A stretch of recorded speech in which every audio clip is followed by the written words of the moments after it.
Hello everyone, sorry I am late again. I've been binge watching The Orville, and I foolishly got caught up in a Nice Reframe, I think is the name of the episode. I'm sorry, I'm a sucker for romance, especially when it's like interspecies fantasy romance, so. But yeah, I'm sorry. It's like halfway into it, it's like, I got time, everything's A-okay, and then it's like, oh my god, I forgot I've been watching 2 episodes, not 1.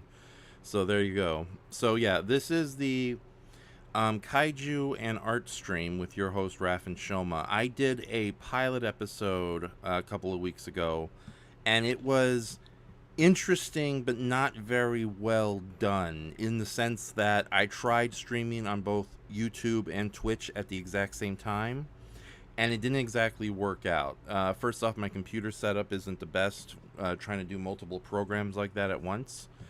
And more to the point, I am not good at multitasking. And although I deeply appreciate our friend Brayton coming on board to save the program a bit by hanging out with me for an hour, um, the sad thing is, though, the minute he came aboard was when I was about to switch to just doing Twitch and Twitch alone. So it kind of like screwed things up a bit. But yeah, don't worry. This is just going to be me tonight. I'll take any questions you got.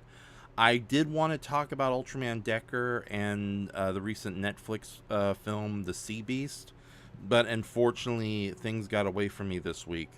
So I think I'm just going to be working on the artwork and taking any questions you got, and I'll share some basic thoughts on Ultraman Decker and why Pull the Ultra Trigger is more or less dead. But yeah, hold on, let me set things up so you're not just looking at this eerie but otherwise cool looking screen here. So yeah, let's see what we got in the comment section. We have Goji Shay. Hello, Goji Shay. He says, running a little late, Raph. Yeah, and he says, I miss hearing this song. I do too, although I think this Kaiju and art stream thing is going to be a relatively continuous thing on my end. Especially since, two reasons. Brayton wants to do less and less live streaming, especially since he's not down for a lot of the dumb nerd questions we usually get here. No offense to you, I can handle that stuff, but I can see where his heart would sink in that regard. Andres, he used to have tons of free time when he was in Japan, but now he's back in America and more busy than ever, especially with the convention summer weekend. You will be seeing both Brayton and Andres come back in September in a big way. We have a live watch of King Kong Escapes planned. And Win has agreed to it, and we're gonna see if maybe we can throw in Mark as just as somebody's standby, just in case. But yeah, that's gonna be coming in early September. And I'm currently working on 2 videos to premiere this month. One is a long overdue Singular Point related video. The other is something that's going to be a little related to what we're going to be doing tonight. But yeah, let me set up the Photopea, which is a free artwork website you can use. It's a nice but imperfect substitute to Photoshop, especially since Photoshop has become so bloody expensive. Although if there's ever a discount year, I am definitely picking it up. Where is the thing I want to work on? Oh yeah, there you are. So yeah, now, okay, let me put up the title card again, even though it's more of an advertisement. So yeah, tonight I'm going to be working on a piece of artwork featuring this weird character you see here. Her name is Witch Zadora. Play on P Zadora as far as the name is concerned. I don't know why I went with picking that actress's last name. It just seemed weird and mixed with witch. But I'll talk more about it in a little bit. But yeah, we're going to be doing some artwork based on her. I just got to get the artwork and I just got to get everything ready. Okay. Oh, okay. That works out. All right. Okay, so far everything looks more or less okay. I know the music's coming out okay. I just got to set up the screen, and I will be open to any and all questions since I think I'm going to put the the thoughts on the Sea Beast on the back burner for now. I wanted to rewatch the movie a second time so that I could honestly give you a good opinion of what I think about that movie. I will say this off the top of the bat: the Sea Beast was a very nice surprise. Because I was expecting, a lot of people are comparing it to just another How to Train Your Dragon style movie. And while it is similar to that regard, I honestly think it actually improves upon said formula great. And it's obvious that they were taking some cues from Ray Harryhausen and Godzilla with some of the in-jokes and references. Although nothing too obnoxious, I should say. So... But yeah, we will deal with that. And Warrior King, hey, hi, I'll probably be quiet for a bit, just chiming in. Nice character design, Raph. Thank you. But yeah, let me get the screen ready so you guys can actually see me do my work. Window capture, media source, hold on. Display capture. Okay, I wish there was a window capture here. Okay, photo. Alright, so the plan is for the next 2 hours... I'm going to be doing this artwork, and then I'm going to switch over to... What is it? Switch over to... Oh, wait a minute. That doesn't work. Darn. Oh, it does work. No, darn it. Okay. Crap.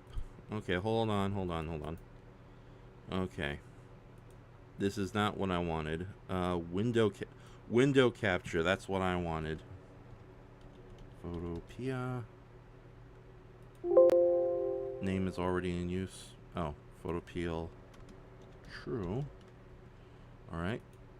And, there we go. That's what I want. That way, if I have to go look at something else, it's not going to be ruined, so to speak. Okay. Alright. Okay, I got that. Alright, now I just got to work on it a bit. Okay, and I'll pull you underneath here for a bit. Oh, that's not... Oh, yeah. Okay, I want to get rid of you. Prepared? No, what's that? I don't know what you're talking about. Okay, there we go. All right, and let's see who we have in the chat. We have Goji Shea says that King Kong Escape live watch sounds fun. Looking forward to it. Indeed, I just have to do some research. Goji Shea said, nice seeing you here, Warrior King. Doomzilla says, hello. And Goji Shea says, hello, Doom. And then Doomzilla says, hello, Shay. And then Warrior King says, hello, guys. And then Doomzilla says, hi, guys. And then Goji Shea says, hey there. And it's like I say, hey, everybody. And everybody says, hello. And I'm saying, hey, how are you doing? And people are like, hey, right back at you. Hey, hey, hey, says me. That would have taken a little too long if I just kept up that kind of silliness. So, am I coming out pretty well, or am I too loud, so to speak? Okay. So now, unlike most art streams, it takes me a little longer to get things done. So I'm not going to start from scratch, but I do want to show you the layers I've done so far. I did the main inks, which I did digitally based on a sketch. Then I added a white filler, so that way if I do, it just helps. But at the same time, I like to keep things clearer on the other end in a PNG type format. So if I can add a background later, it's a lot easier just to kind of color behind the character. I already did the character colors based on previous work. She doesn't really have a solid character color other than the face and the hair. So I just kind of, not half-assed it, but kind of went a little freeform with her body. I'm doing a thing where I'm now doing the eyes as a separate layer, since when I do eyes on my various characters, I like to give them effects and colors and all that. So now it's just easier to do it as its own separate layer. And then, of course, the shading, and we're pretty much just going to be doing a lot of gradients / shading tonight. Goji says, don't you mean how you doing in the Dream Corruption voice, Raph? No, Dream Corruption is dead. I'm never doing that character ever again. So... No, I'm kidding. We'll find some way to sneak in Dirty McCorruption. So who is which Zadora, basically? Well, let me get out of here and reveal some things. Okay, so... Okay, so there's this thing... there's this bizarre phenomenon, and I call it a phenomenon because I really don't know what else to call it. Which is referred to as Pachimon, but that's a fan-made term and a contemporary one at that. Okay, so let me explain what's going on. Back in the 70s, there was a company called Yamapro, which manufactured various bromide cards, collectible bromide cards, basically a cross between trading cards and postcards. That used to be sold at Japanese stores, convenience stores, grocery stores, maybe even lesser toy stores, if you will. And these bromide cards were infamous for two reasons. They were done on a budget, so much so that you only had one side printed and the other side is completely blank. And secondly, they were, in a sense, unauthorized redesigns and reuse of pre-existing kaiju images. Let me make that a little bigger for you. Now, you've probably seen some of these characters before in the past, but that's because strange enough, these bizarre bootleg cards, or unauthorized cards, I should say, has been the inspiration for a lot of kaiju vinyl toys. Not like the kind you get, at the usual stores, the kind that Bandai make. I'm talking about like the high-end collector art market, where you'll see like all these different kaiju get these bizarre like $200 vinyl figures in various colors, but usually the people making these things are just using an image and pretty much don't know what the kaiju are. They might be aware of it, but as far as the worldwide art scene of bizarre vinyl figures are concerned, they don't really give a crap. Who is this robot gorilla? Who cares? It looks cool. Here's $100. Here's all my money, and they take the money. And Pachimon characters have been a big focus of that. So you've probably seen some of these bizarre creatures around in a vinyl toy form, especially in limited edition quality. But yeah, these things have kind of grown a cult following, and they're called Pachimon because it's just a Japanese term that roughly translates as stolen monster, Pachi stolen monster. So, or Pachimon Kaiju, sometimes people call, but it's kind of a bizarre, obscure side of Kaiju-dom, so to speak.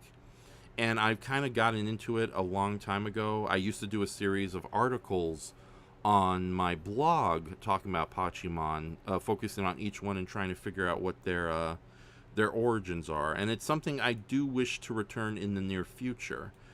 Just to give you a more clear example what these bizarre Pachimon cards were like, because me talking about it with my limited communication skills and your limited ability to listen to me, just kidding, I love you all. So, or just the three of you in the audience right now. Actually, there's technically four of you, so there's a secret fourth person watching. What a lot of these Pachimon cards would do, they would take like publicity photos of pre-existing kaiju or other monsters, animals, and dinosaurs, pre-existing artwork, pre-existing anything, and then alter it with like early photographic alterations. Now, I know a lot of people like to say these are like Photoshop, but you got to remember this is the early 70s, so this is more like expert airbrushing, where they literally had to cut the little pieces of artwork, alter them the best they could on their side. In some cases redraw them from scratch, and then insert them in photos of real-world animals, real-world cities, and sometimes, and it came in a wide variety too. It wasn't just kaiju as we know it.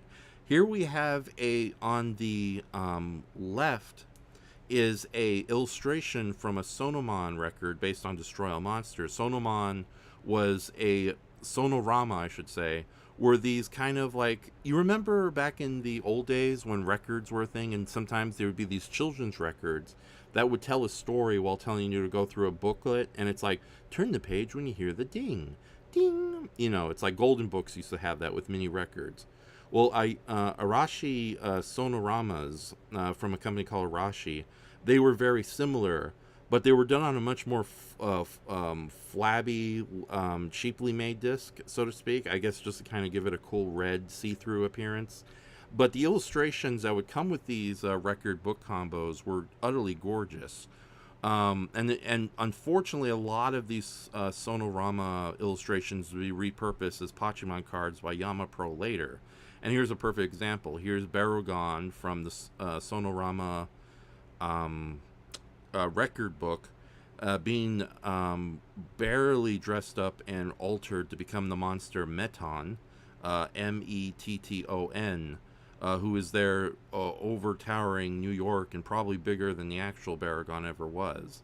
And you can see there's a little bit of difference between Metton and Barugon. You can still tell Metton is Barugon, just with smaller horns, a different slightly head, a more bluish skin, and ears. But yeah, this is probably the most blatant, obvious example of what a Pachimon alteration may be. Sometimes it's a little less noticeable. For example, if you only know Japanese kaiju and don't know anything about giant monsters outside of Japanese kaiju films, you'll get something like this, where Voyage of the Bottom Sea was popular enough on Japanese television that original artwork would be made and featured in various magazines and books for kids. And that same artwork would be later repurposed and combined with an illustration of a turbulent sea to create this unnamed Pachimon character. Now, the monster from Voyage on the Sea is known as the Manfish, I believe its name, and it's kind of a well-known monster from that series because the Manfish is a half-human, half-fish creature created artificially through science that grows giant size and attacks the Seaview submarine. And the costume was reused for several other monsters throughout Irwin Allen's various other shows. In fact, if I had a copy of the Manfish, I'd play it for you guys tonight. But it got altered into its own Pachimon card. So, and unfortunately, a lot of Kaiju fans just think these are original artwork. No, the Pachimon cards from Yama Pro pretty much curbed or stole from all sorts of different sources. You'll even find infamous ones like Galton, the skull-headed Bolton alien monster, that is really a real-world skull photo placed on top of Bolton. So, but yeah, what I decided to do recently was my own series of Pachimon related spoofs, of whom tonight's character, which Zonida is a part of. And this is basically the illustration I did for her kind of false Pachimon card. And I believe that's a famous hotel in Canada that's one of the most haunted places on Earth. Unfortunately, I can't think of its name off the top of my head. And then there's some fat slob there pointing at, because, you know, he actually, that's Mike Sokolska. Sorry if I'm getting his last name wrong. Famous from Red Letter Media. And it was fun putting him in the picture, and I even made a little Pachimon reference on his little badge there. Although I'm tempted on redoing this illustration and maybe, like, having Mike here shoot a Yu Yu Hasekoe style laser beam from his hand, because it's just too perfect. You know, he's big into the paranormal. This alien witch here is kind of semi-ghost like. This is the most haunted hotel in all of Canada, so it works out well. But yeah, so just to show you, so why am I doing my own spoof of Pachimon characters? Well, I'm working on a kaiju book, so to speak. It's just really just like an art book with a lot of really cool text. And the sad thing is, I discover I have more fan art of pre-existing characters than I do of original monsters. So to kind of repurpose the artwork, I'm doing my own Pachimon spoof, recycling various characters. Let me show you. Okay, so this illustration here was a gift art I made for Earth Baragon, featuring the deadly creature below, or the deep sea creature, as he's sometimes called. Despite his appearance to Hedra, he actually appeared in 1965 and has appeared in several episodes, debuted, I should say, in several episodes of Voyage to the Bottom Sea. He's basically a deep sea creature that's half plant, half animal. A bizarre evolutionary combination of where animals and plants went. It makes no sense, but it's a 1960s television. And the creature, despite looking like Hedra, again, he predates Hedra by like a good 6 years, possibly 7. And it was fun doing this piece, and it looks great. I really love how the deadly creature below came off in this image. But at the same time, I really can't reuse this character for this Kaiju book because he's, already exists and he's already a copyrighted character. Similarly, I've done a lot of gift art, for my various friends and just people I admire. And here we have Mayura Irontail, a friendly giant naga from Thailand, who is a creation of Anime Neo. And Anime Wave Neo is perhaps infamous for being the designer of like the Techno Slime Girl on DeviantArt. You've probably seen that character around plenty of times. And Mayura Irontail is one of his original creations. Granted, she's definitely one of the more safer creations. He's usually infamous for drawing big-breasted women, hence the reason why I love his artwork. Haha. But sorry about that to any female viewers who are watching this in the future or currently. I'm so sorry. The world's already a terrible place as it is. But I did this fan piece of Irontail here, and the funny thing is that. Hold on.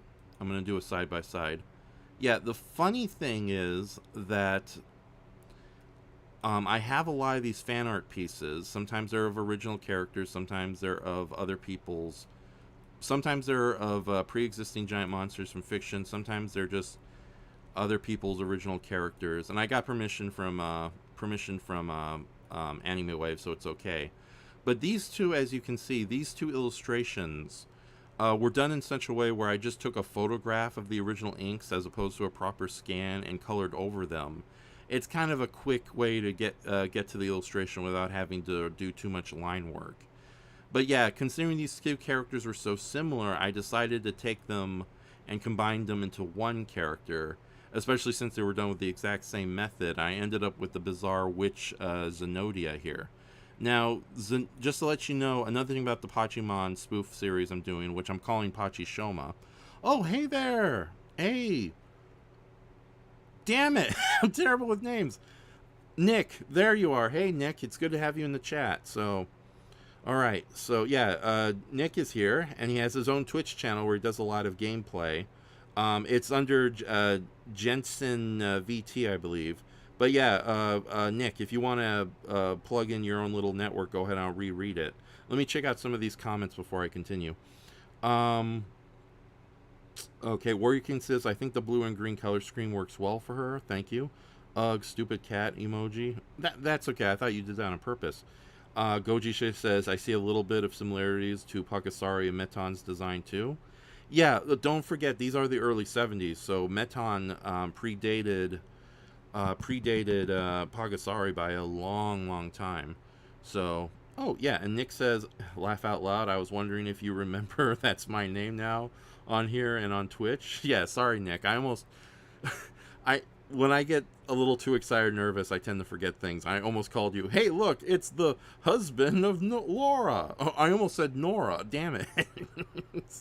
The bride of Frank and Nora. Okay, yeah, but Nick, yeah, if you definitely want to, advertise your Twitch channel, I'd be more than happy to say it out loud. So, but yeah, I took the two illustrations and I combined the character into Witch Zenodia. Oh no, Witch Zadora. Sorry about that. That Zenodia is an anime character, but she is, in addition to just Iron Tail's head being placed on the deep sea creature's, the deadly creature's body, she is inspired by a lot of the bizarre sorcerers you see in Japanese superhero fiction. You know, like some of the villains from Sailor Moon, some of the one-off witch-based kaiju and Ultraman and Super Sentai. So, of course, and I think her deal is that she's a ghostly magical alien, possibly from another dimension, if not from deep space. And despite being extraterrestrial, she does have powers that are similar to the supernatural ghosts on Earth. Hence the reason why she's menacing this giant Canadian hotel here. So, give me a moment, I'm going to cough.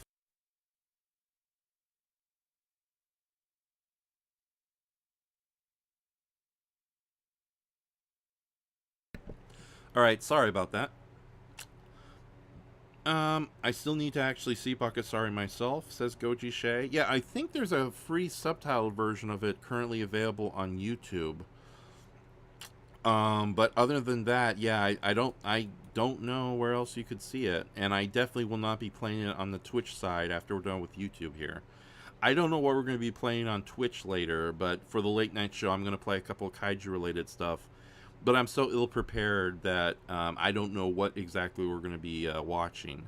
So, although I do have some of our, thanks to Brayton, I do have some commentary tracks paired up with pre-existing kaiju films. So, we can either rewatch The Hobbit or we can do King Kong, our wonderful little King Kong commentary.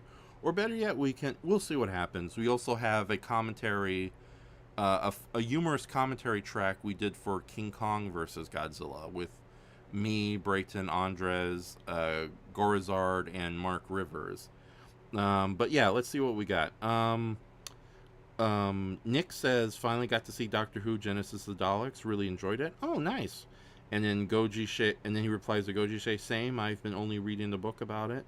Oh yes. Yeah, there is a book based. Yeah, I think it's called the Lovers and the Despot, which they made a pretty decent documentary about. That documentary used to be free on Tubi, but I don't think it's there anymore. Although it might be connected to Canopiy. Uh-oh. Okay, and we have Brayton of Mystery Science Theater versus Gamma Round 2. You advertised the Hobbit Watch in the description. Okay, okay, I guess we're watching the Hobbit. Blech. After I watch something else, of course. Warrior King says, so is Zadora a baddie like Beryl, or is she a good gal like Sailor Moon? I think she's kind of chaotic neutral. She's not really evil. She's not really good. But if push came to shove, I think she would join the good guy side for a greater purpose. But the thing with the Pachishomon series, that a lot of the monsters are just kind of wacky and dangerous and really have no allegiance. Although there are some bad eggs here and there, and I think which Zadora, she's just doing her own thing. She doesn't really care about saving the day, but she will if she's forced into a situation like that. So, but yeah, as you can see, I took these two illustrations and I combined it into a singular character. Now, the funny thing is, I don't plan on revisiting a lot of the Pachishoma characters, but because of which Zadora's very huge size compared to this hotel is the reason why I'm doing another piece of artwork, and it is an original piece, not a alteration of pre-existing artwork. But before I get to the artwork, let me share some other things with you guys. Sorry about that, I burped a bit. Okay, so this was an illustration I recently did where I took a personal redesign of Dada from Ultraman Powered and did my own little personal redesign of the character. It's not exact. It's definitely not accurate. He looks way more sexy or handsome than he does in Ultraman Powered. But yeah, this is my take on Powered Dada. But it's funny, again, I can't use fan art even if it's a slight redesign in this upcoming Kaiju book I'm doing. So, hold on. So what I did is I made a Pachishoma featuring this character, and while I was going to be a little more elaborate about it, I think it works out for what it is. Originally I was going to do a whole other face and other things with the character, but oh, hold on. Yeah, that's the unfortunate thing about this. Okay, there we go. That's fair enough. Uh-oh. Yeah, there you go. So there's a side-by-side to let you know what the Pachishoma the Pachishoma process is a little bit like. I take the original character, I try to alter the original line work as much as possible. I give it totally different colors. I try to do something opposite to whatever the character was originally colored to begin with. Dada is black and white and scary. While Rainbow Rogue, the name of his Pachimon spoof version, is colorful and bombastic, although those eyes are a little on the unnerving side. Unfortunately, I'm not too proud with the way Rainbow Rogue came out. Mostly because you can still tell it's very much still Dada from Ultraman Powered, and as such, I may have to end up redoing the piece in the near future. And give it a brand new face at least. I tried changing it by giving this weird little turtle insect-like thing mouth slit here, but it didn't really work out too well. And the additions of antennas and making his back hair a little more bombastic did not really work out too well. What I do like though is I kind of like the dumb little gag I did at the bottom here. And if you know the Pachimon cards, you know that they're kind of also infamous for kind of a poor job they did with the photo work. Oh, don't want to do that. Hold on. Okay.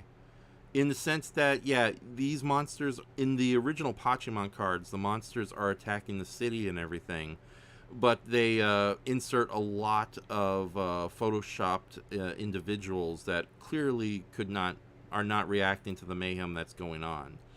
So, and at the bottom here, I took a bunch of black and white photos of various creative types, as well as Helen Applegate, a minor character from The Brain That Wouldn't Die, because I think she's hot and I wasn't thinking right that night. Just put them at the bottom there in a French city, so which seems to be the home of operations, I think is the correct term, for Rainbow Rogue here. But yeah, that's the Rainbow Rogue picture here. Oh yeah, and Laura is in the chat apparently. Hold on. No, I think that's Nick. I don't see any Laura. Oh, there she is. Okay. Laura Fitkin is screaming at Brayton, you sunk my battleship. And then, oh yeah, and Brayton says, B5, Raph burp signal, just for the audience. Oh, that's right. Brayton has created a Raph and Shoma live stream bingo card that we will be presenting in full in the near future. So that's something to despise and hate. But yeah, Laura's in the chat. Hey, Laura. Yeah. And what else we got here? Good Goji Shay apparently knows about the bingo card. Darn it. Okay. And, torpedoes away. Okay. Evening. Okay, yeah, so Laura's here. Laura, Nick, if you guys want to come on for like a half an hour, I'd be happy to have you as guests while I do artwork. But yeah, the plan is I'm going to be doing artwork for the next hour and a half, if not 2 hours. And then I'm going to switch over to Twitch where I'll play some Kaiju films, probably our little Hobbit live watch, while I also do artwork over there. So yeah, but enough of the pre-gamble here. Let us go to the main show. So, bum and okay, there we go. Okay, so if you guys have any kind of oh wait, Nick says you guys are playing Battleship while I'm playing 5D Candyland. Ooh, 5-dimensional Candyland. That's the game that caused Luke Picard to lose his mind and agree to that terrible Picard show. I gotta have a drum. There's gotta be a drumming effect here. But yeah, let's get on to the artwork. Enough pre-gamble. So we're already like almost a half an hour into this whole thing. Actually, how long have we been streaming so far? Oh my God, 40 minutes. Yeah. Okay, so.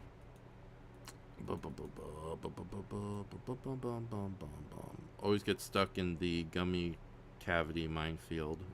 Ah, okay. I'm talking about Candyland. Okay, so yeah, this is a fully original picture of Witch Zenodia. And by the way, a lot of people, even knowing the original body design is, what can I say? It's based on a kelp-based monster. I don't exactly know what Witch Zenodia's body is. I don't know if that's a weird furry outfit she wears, or that's actually her body. But I do know her face, not only getting rid of a lot of, making her face almost featureless. Not only that was that to get away from Anime Wave's original design, but it was also to kind of make the character look very similar to some of the weird aliens that would pop up in 1970s anime, particularly the kind of faceless, featureless aliens that would show up in Captain Harlock or Galaxy Express 999, aka the flying train that shows up for no reason in Super Monster Gamera. So, but yeah, let me get to some artwork here. Yeah, I'm not going to reveal what the final illustration for this is going to be, but basically Witch Zenodia is being visited upon by a slightly bigger kaiju than herself. So, and that's the thing. I gotta remember the lighting is hitting her from the front, so I can't really be doing much lighting effects in the back here, which I guess is okay. So, all right.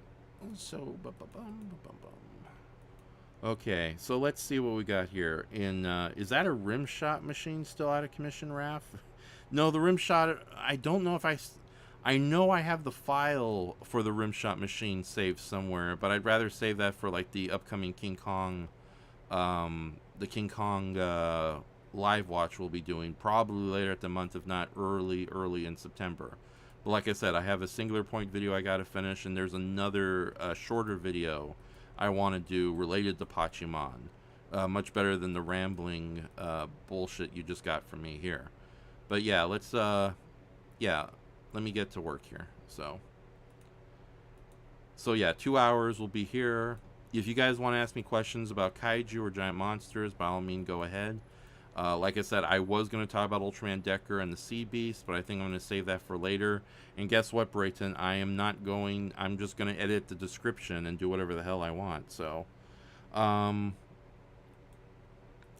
Brayton says, after I acknowledged it, I hear the rim job machine is fully functional, but not YouTube friendly some other time. Oh, man. Did I say the wrong word? Okay. Did I say something? Okay, and then Warrior King says, oh God, no talk of Picard, that train wreck isn't Star Trek. There's a lot of things that isn't Star Trek. Warrior King says, Zadora reminds me of a princess in this shot with the body shape and her head and her looking up concerned. Yeah, she is very concerned. I'm not going to say who's going to be the co-star in this upcoming illustration, but let's just say it's a biggie, so to speak. And we have Daniel Ramsey. I haven't seen you in a while. I need me some kaiju. Yes, Daniel. Daniel, in case you just came in, I will be doing some artwork and just talking random kaiju stuff while I work on which Zadora here. Sorry, I don't know why I keep calling her Zenodia. Probably because I ripped off the name from Zenodia. I think that's a Sailor Moon villain. So one of you in the chat will know. You're good. You're good at calling me out. So, but yeah, if you guys have any like just random kaiju questions for me, by all means ask away. So, but I will say this though. Okay, so I don't think we're going to be doing any future episodes of Pull the Ultra Trigger for various reasons. When we originally did Pull the Ultra Trigger, it was, first off, the whole concept was done off the fly. And it's literally, I was about to do it by myself. And then at the last minute, I asked if Andres wanted to come aboard. So I took an hour to make him a little icon character. And then we ended up doing this weekly series. Unfortunately, as fun as Pull the Ultra Trigger could be, it was definitely a time waster. And if I was incapacitated or in a certain situation where I could not attend doing these live watch commentaries, it made things all the more kind of complicated and wrong. I'm not going to say which episode, but there was definitely one episode where I was physically sick and just doing my best to keep a coherent lid on everything. In addition to that, during the time when we started Pull the Ultra Trigger, and Pull the Ultra Trigger isn't deleted, I just decided to make a lot of those videos unlisted, but they can be easily still found on playlists within my channel itself. But yeah, when he was living in Japan as an English teacher, Andres had way more free time than he does now. But now he's back in America, and as such, such things have to be planned ahead of time and not done as readily as before.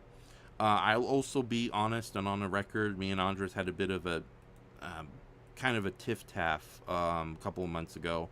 Everything's worked out pretty well. We're back in I'm back in his good graces and vice versa. Well, whatever, that sounded arrogant from my end. But yeah, that was another reason why Pull the Ultra Trigger never really got finished. And it was sad too because there was only a handful of episodes left. But to be perfectly honest, I think neither of us was really enjoying Pull the Ultra Trigger. And we were also getting a lot of flack from other tokusatsu fans and kaiju fans who really did not like Ultraman Trigger because it was too lighthearted and there was supposedly more serious, better TV shows out there. Haha, yeah, right. In the form of the current Super Sentai and Kamen Rider that was happening. Of course, the big thing is not everybody has access to Japanese bootlegs. And again, to their credit, to Tsuburaya Productions have wisely made a lot of their more recent series available on their international YouTube channel. So there was no way in hell we were going to jump ship and start reviewing Kamen Rider Revice. That was just one of the dumbest suggestions we ever got. But yeah, in retrospect, Ultraman Trigger was definitely kind of an overly lighthearted echo, if not shadow, of the series it was aping. Granted, I'm not 100. I've come to appreciate Ultraman Tiga, the original 1996 series, of whom Ultraman Trigger is a kind of a direct sequel / spin-off of. But at the same time, I'm not 100% in favor of the original series. But I definitely do agree with Andres that Ultraman Trigger just felt like kind of the ineffectual children's version of Ultraman Tiga. So even knowing that Tiga had a lot of its own problems. Ironically, though, Ultraman Dyna, the follow-up series to Tiga back in, I believe, 97. Brayton, prepare your bingo card. I'm going to take a drink. That series was too comical, too campy, too cheesy, and yet Ultraman Decker has proven itself to be a much more coherent and dramatic series. Granted, there's still some silly stuff here and there, but it's nowhere near egregious to like the multitude of comedy episodes or well, we're getting a clip show next week, so it's not all good. That Ultraman Trigger definitely suffered from. So yeah, it feels like, I don't know if they're trying to make up for the lack of seriousness or melodrama that was lacking in Trigger, or if Trigger is supposed to be the more fun, stupid version of Ultraman Tiga, then maybe they're deliberately making a more serious version of the otherwise stupid and fun Ultraman Dyna. But both Ultraman Dyna and Tiga sucks compared to Ultraman Gaia. Blah blah blah. Ultraman techno crap. Blah blah blah. What is Raph saying? Blah blah blah. Okay, let's check the comment section. Brayton says we want Kaiju. All right. Laura says I hear the saliva function on the rim job machine has been pretty faulty. Oh, you guys. Maybe I won't bring you aboard. That's the last thing I need you guys just come in and start doing sex jokes left and right. All right, Daniel says never heard of pull the ultra trigger. Yeah, that's okay. I might as well share the link with you guys right now. Hold on. In Shoma YouTube. Even as I talk, it's like I know there's some fellow artists of mine who like to do these live artwork live streams, but they barely talk through it. Here I am talking like crazy. So, okay. So in the chat section is a playlist featuring the majority of Pull the Ultra Trigger, along with some other tokusatsu related fan commentaries we did. And it's the majority of the series, although I don't know if it's in... Yeah, we covered the first 20 episodes of Ultraman Trigger, but it's that last 5 episodes we need to do. I know Earth Baragon... Hold on.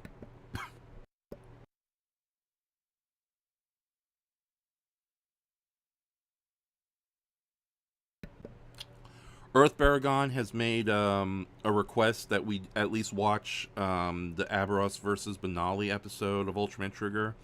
Aberos and Benali are a red and blue kaiju respectively who despise each other and are mortal enemies. Now I was thinking of turning that into a mini marathon featuring episodes just featuring Aberos and Benali duking it out. Thankfully there's only 3 episodes in that. But other than that, I think Pull the Ultra Trigger is more or less dead.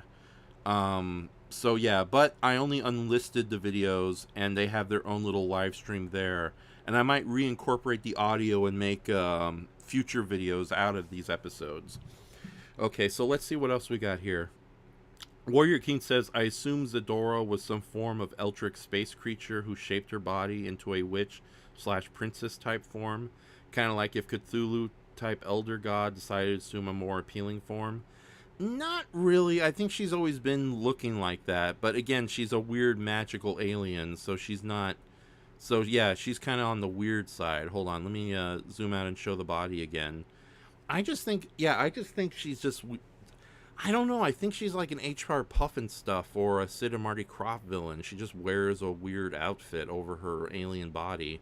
But I also don't want to over-sexualize her or make her way too appealing on a romantic sense like I've unfortunately done with a lot of my female characters.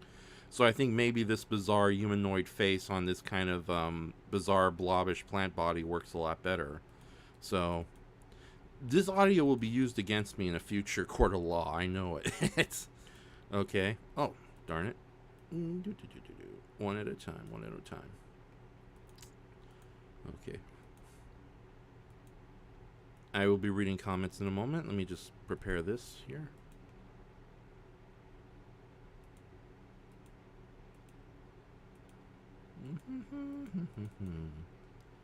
Okay, and one more over here.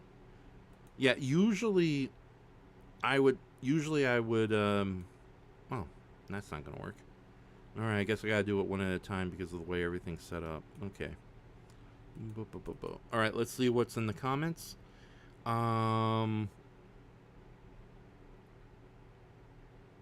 Great. Yeah, darn it. Brayton and Laura are going crazy on the rim job machine. So the rim job machine heals all the grudges. No. Daniel Ramsey says, hey, have you seen the Tiga review by Des Shinta and Shinta Reviews? The dude does a deep dive into it. No, I will probably check it out after we're done here for the night, but that's going to be way later tonight. Warrior King says, sorry, Shoma, for what it's worth, I did enjoy watching Pull the Ultra Trigger with everyone, even if Trigger didn't live up to Tiga. That is true. Although, again, I am honestly enjoying Ultraman Decker quite a bit, and I plan on doing some mini videos in the near future related to it. All right, Daniel Ramsey says, "Yeah, Tig and Dinah are really flawed. Yeah, they have some exceptionally good moments and some really good episodes here and there, and a lot of great monsters. I think a little more so in Dinah than Tigga, but yeah, I think they perfected the formula a lot more in Ultraman Gaia. Even if one can make the argument that Gaia has too many characters and too many subplots, although thankfully, unlike most tokusatsu shows, they actually do something with said subplots." And don't leave you hanging until like maybe the last two episodes or three. It's like, oh right, we have lingering plot threads, unless of course the writer in question feels like being a jerk and decides, oh yeah, I'm never going to explain who this Naruki character from Kamen Rider is. He's just a weird guy in a hat who shows up for no reason, doesn't like Kamen Rider most of the time. So of course, Toei had their revenge and eventually made that Naruki character an ally of Kamen Rider. So. Ugh. See, this is what happens when you don't explain your own mystery. Other people come in and ruin it for you. But then again, the original creator can ruin their own their own mystery. Like, you bring back Shane Black for the Predator, and we all know how that ended. It's, on the bright side, though, at least it wasn't that god awful Requiem movie or whatever it's called. So, okay. All right, getting back to the comments. Yeah, even though I didn't much care for the show trigger either. It was fun joking around with you guys with the commentary, and Don Knotts' guest appearance was great. Yeah, the Don Knotts stuff we did. Yeah, it was amazing. The ghost of Don Knotts appeared out of nowhere and assisted us on that one episode. I think we'll be seeing Don Knotts again in the future. So, although Brayton is Don Knotts' agent, so it's all up to him. Yeah, that's right. Brayton has discovered the way to blackmail and abuse ghosts in the hereafter, much like the lawyer for poor Stan Lee tried to do in his later years. So, Brayton is evil.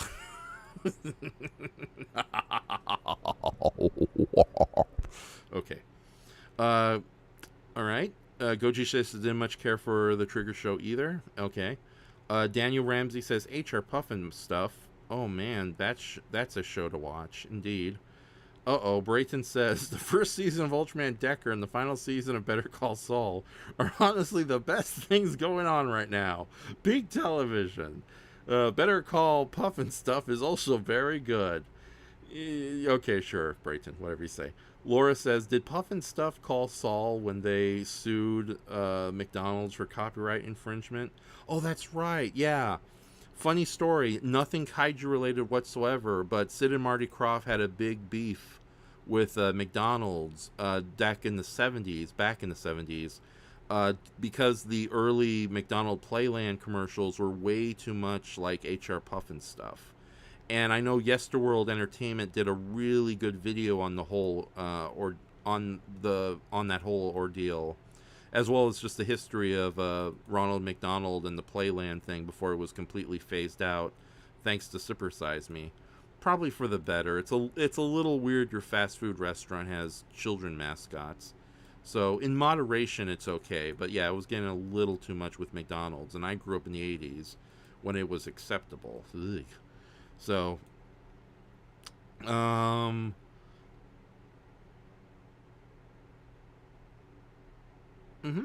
okay.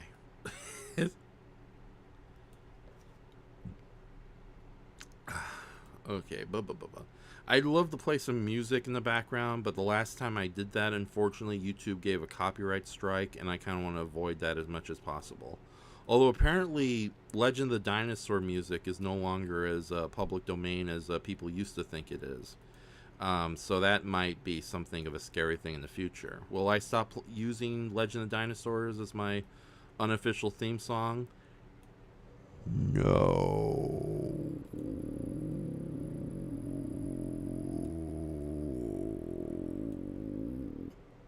No. Do. So,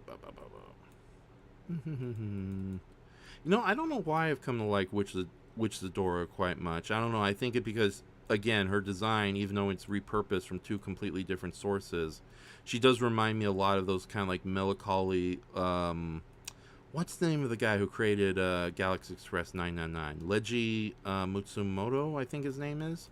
Yeah, his very melancholy space-based romances.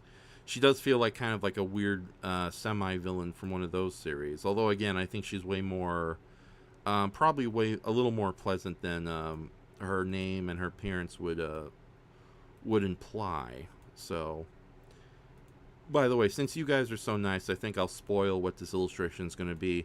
Which Zadora is going to be standing on a meteorite looking up at a far larger, more massive kaiju. Although who that is, I think I'll save that as a bit of a surprise. But yeah, that's the context for this illustration.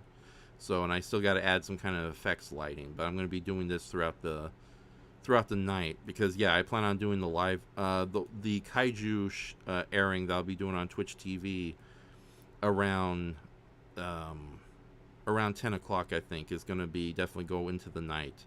Although we'll start with the I don't know what we're going to play actually. So copyright claim is not a strike. Yeah, but it's still a pain in the ass, and who knows. Here's the thing, Brayton. You know how YouTube likes to change the rules without letting anyone know, and you know how much YouTube loves to bend over backward for the corporation. So those copyright claims, they may be minor now, but in the future they may be an excuse to delete videos off YouTube full scale, just on a small technicality they didn't even bother to tell anybody. So yeah, so you should always be wary of this stuff. I might be paranoid, but then again, you know, I'm the one guy who... Nah, I won't say that. It's a little arrogant of me, so... I know the meaning of life, and I'm not telling any of you bitches. So, sorry, I didn't mean to call any of you bitches. You're all a bunch of jerks. That's what you are, yeah. That should be on your bingo card. Raph becomes incredibly egotistical and insults the audience or his guests. So... I'm the god. I'm the god. So, what was that? What was that I was trying to do? Okay. Daniel says, oh, nice. Lovecraftian horror meets even worse outer entity. Yeah, kind of. So, wow, you guys really think Witch Zenodia here is terrifying looking. Okay. So... What is with you guys in the rim job machine? Okay, again, Laura.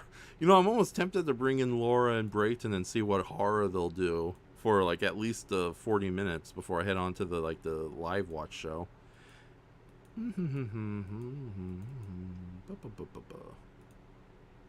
Uh-oh.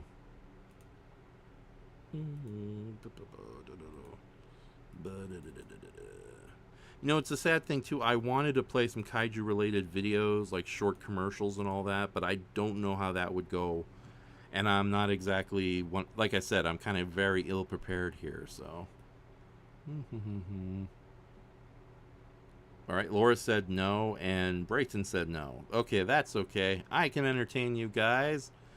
Where's my potatoes? Excellent. I got 2 potatoes and 2 forks. Time to do my famous Charlie Chaplin dance. Hopefully my webcam's working and it's not just a bunch of silent noises as I move these potatoes like little legs. But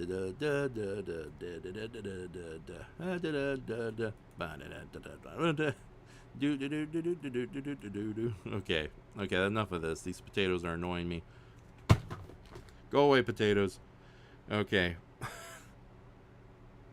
Daniel Ramsey, I had this, you know, the comedy rim shot sound, you know, that they usually do with a drum.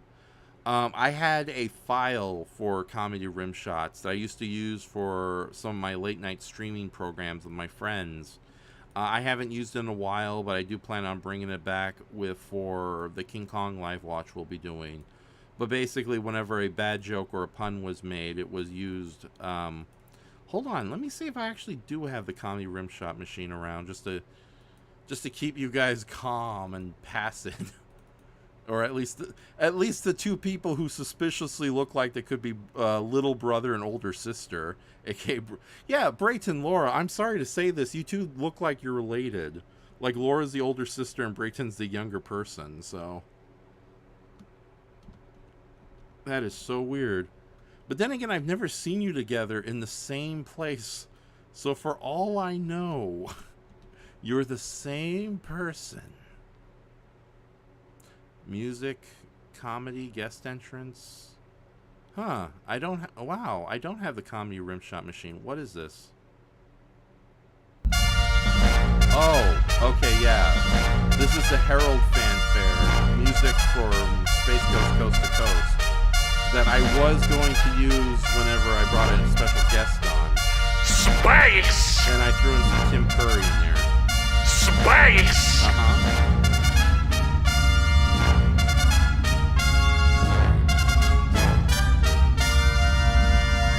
Space! Yeah, oh yeah, and it goes on again. Yeah, this isn't the comedy rimshot machine. This is something completely different and related. Uh-oh, I hope it doesn't repeat itself. Well, I'll close it just in case. Alright, so yeah. It looks like the comedy rimshot machine is no longer available. Where did I put that? Huh. Is it in the streaming files? Music. Oh, there's the rimshot machine. Okay, so yeah, basically when I say yeah, see, there's that stupid joke that goes on. Dibbly dibbly libbly. Aha!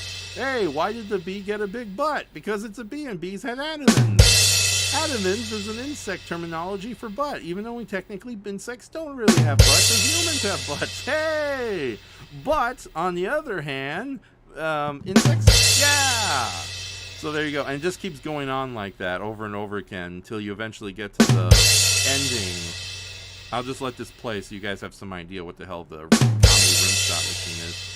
I need to be doing artwork. I can't be talking. Yeah, it just keeps going on like that. And then, yeah, so the rim shop is very delicate, though. Sometimes it breaks. How it breaks? Like this. Rim shot machine failing. Rim shot machine failing. Rim shot machine failing. Rim shot machine failing. Rim shot machine failing. Rim shot machine failing. Rim shot machine failing. Rim shot machine failing.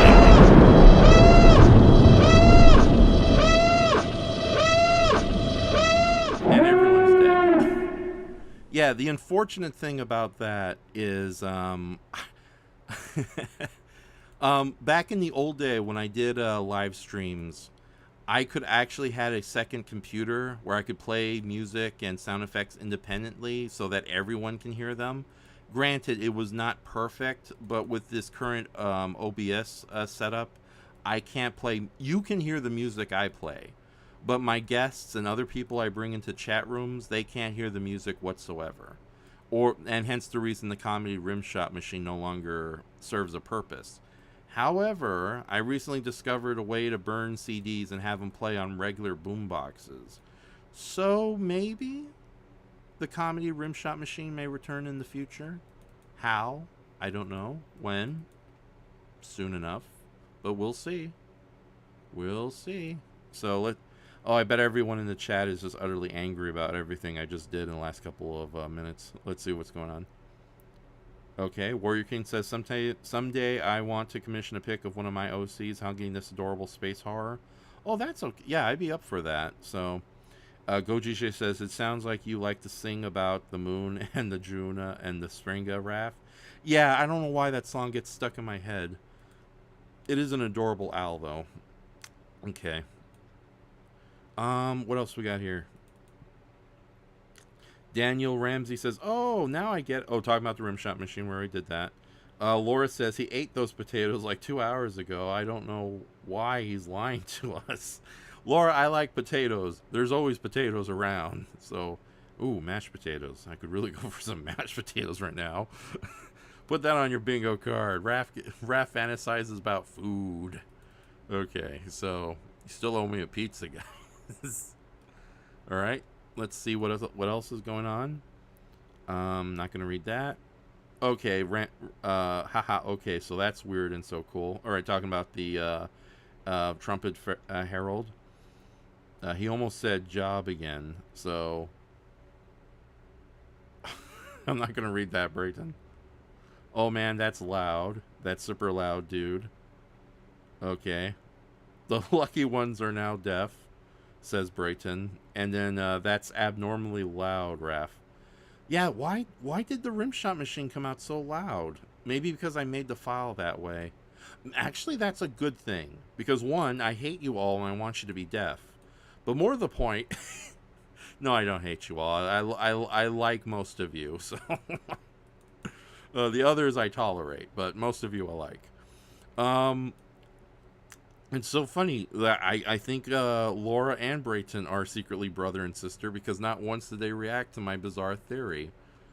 So evil people are trapped when they don't admit to stuff. So, like pleading the fifth over and over again when you know that's only going to work in the short term.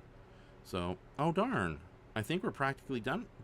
Then what was the point of tonight's live stream? I'm practically done with this artwork. I guess I'll have to start another kaiju artwork. Okay.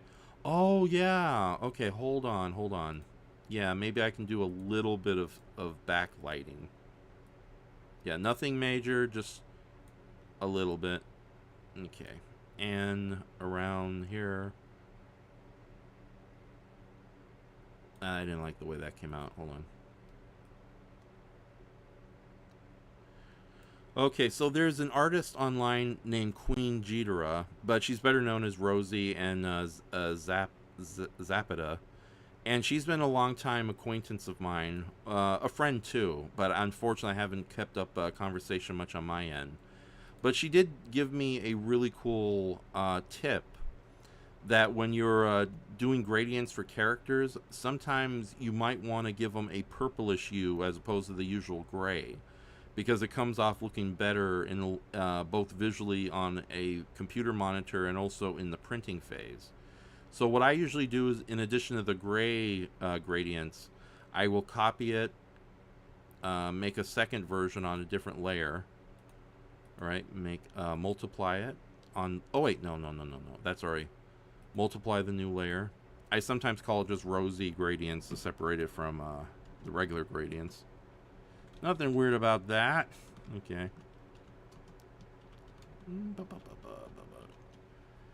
And then I go into image adjustments, use saturation. All right, press colorize.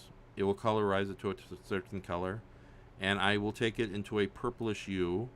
Now sometimes I leave it as a bright purple because it clashes well, but no, that doesn't really work too well. Okay, I'm going to saturation to make a little on the purple grayish side, a kind of dull pastel purple here.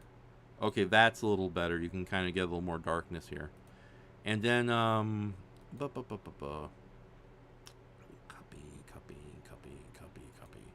All right, select all, copy, paste. Okay, and then I just paste it again over itself to get it darker. So I have two layers where it's just kind of purplish here. Now this is dark and kind of good in its own right, but I only do a second layer because I want to give it a little more. There, something like that.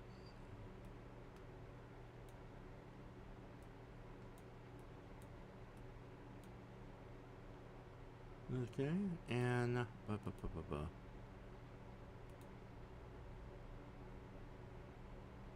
oh, okay, I can do that then. All right. Let's see what we got in the comments section. Ooh, we got a kaiju question. Thank you, Ramsey.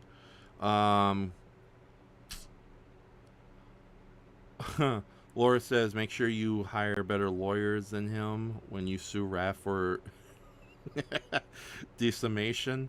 What? I'm comparing you two as brothers and sisters as annoying you guys? Is that bad talk? Okay. Goji Shea says, most of us, he says. Raph just compared me to Alex Jones. Did I? No, I did not. I compared you to every politician and member of the right-wing media right now. Every politician, not just the Republicans. All right, Ramsey's question. Kaiju question. Since we're on the topic of Ultraman, what do you think of the pace of Decker? I think it feels too fast for me, but so far I've been enjoying the show. I think the pace is a good mix between getting to the point, but not dwelling too much. Because one of the big problems with a lot of tokusatsu shows, especially Super Sentai shows, after the first 5 episodes, is that they just go into the motions over and over and over again, and sometimes it just becomes. I don't want to use the term filler episode, but sometimes it does become horrifically repetitive.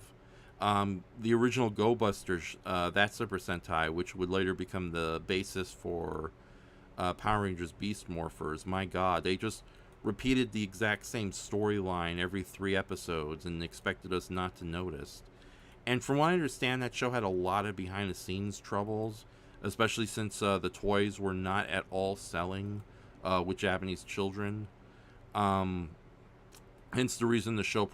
But at the same time, I've seen it happen even in successful, high budgeted tokusatsu shows, where it's a lot like American television, where, oh yeah, just stick to the status quo, tell the same story over and over again.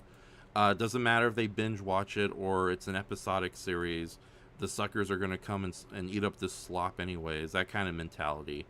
And the end result is you just have a show that just feels incredibly repetitive and really much of a time waster. Although apparently a lot of the normal people are a lot more forgiving of time wasting streaming television than I am, unfortunately.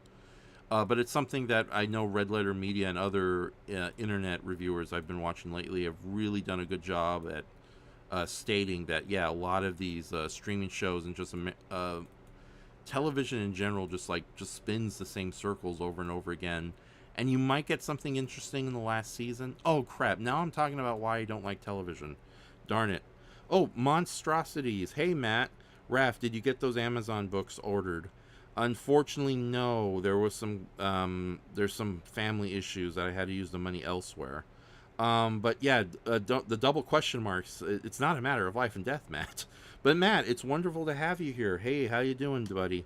Also, just know I'm doing really terrible paper puppets based on you, Andres, Patrick, and myself. But I'll try to be as tasteful as possible with them, and you'll see why in the near future, the very, very near future.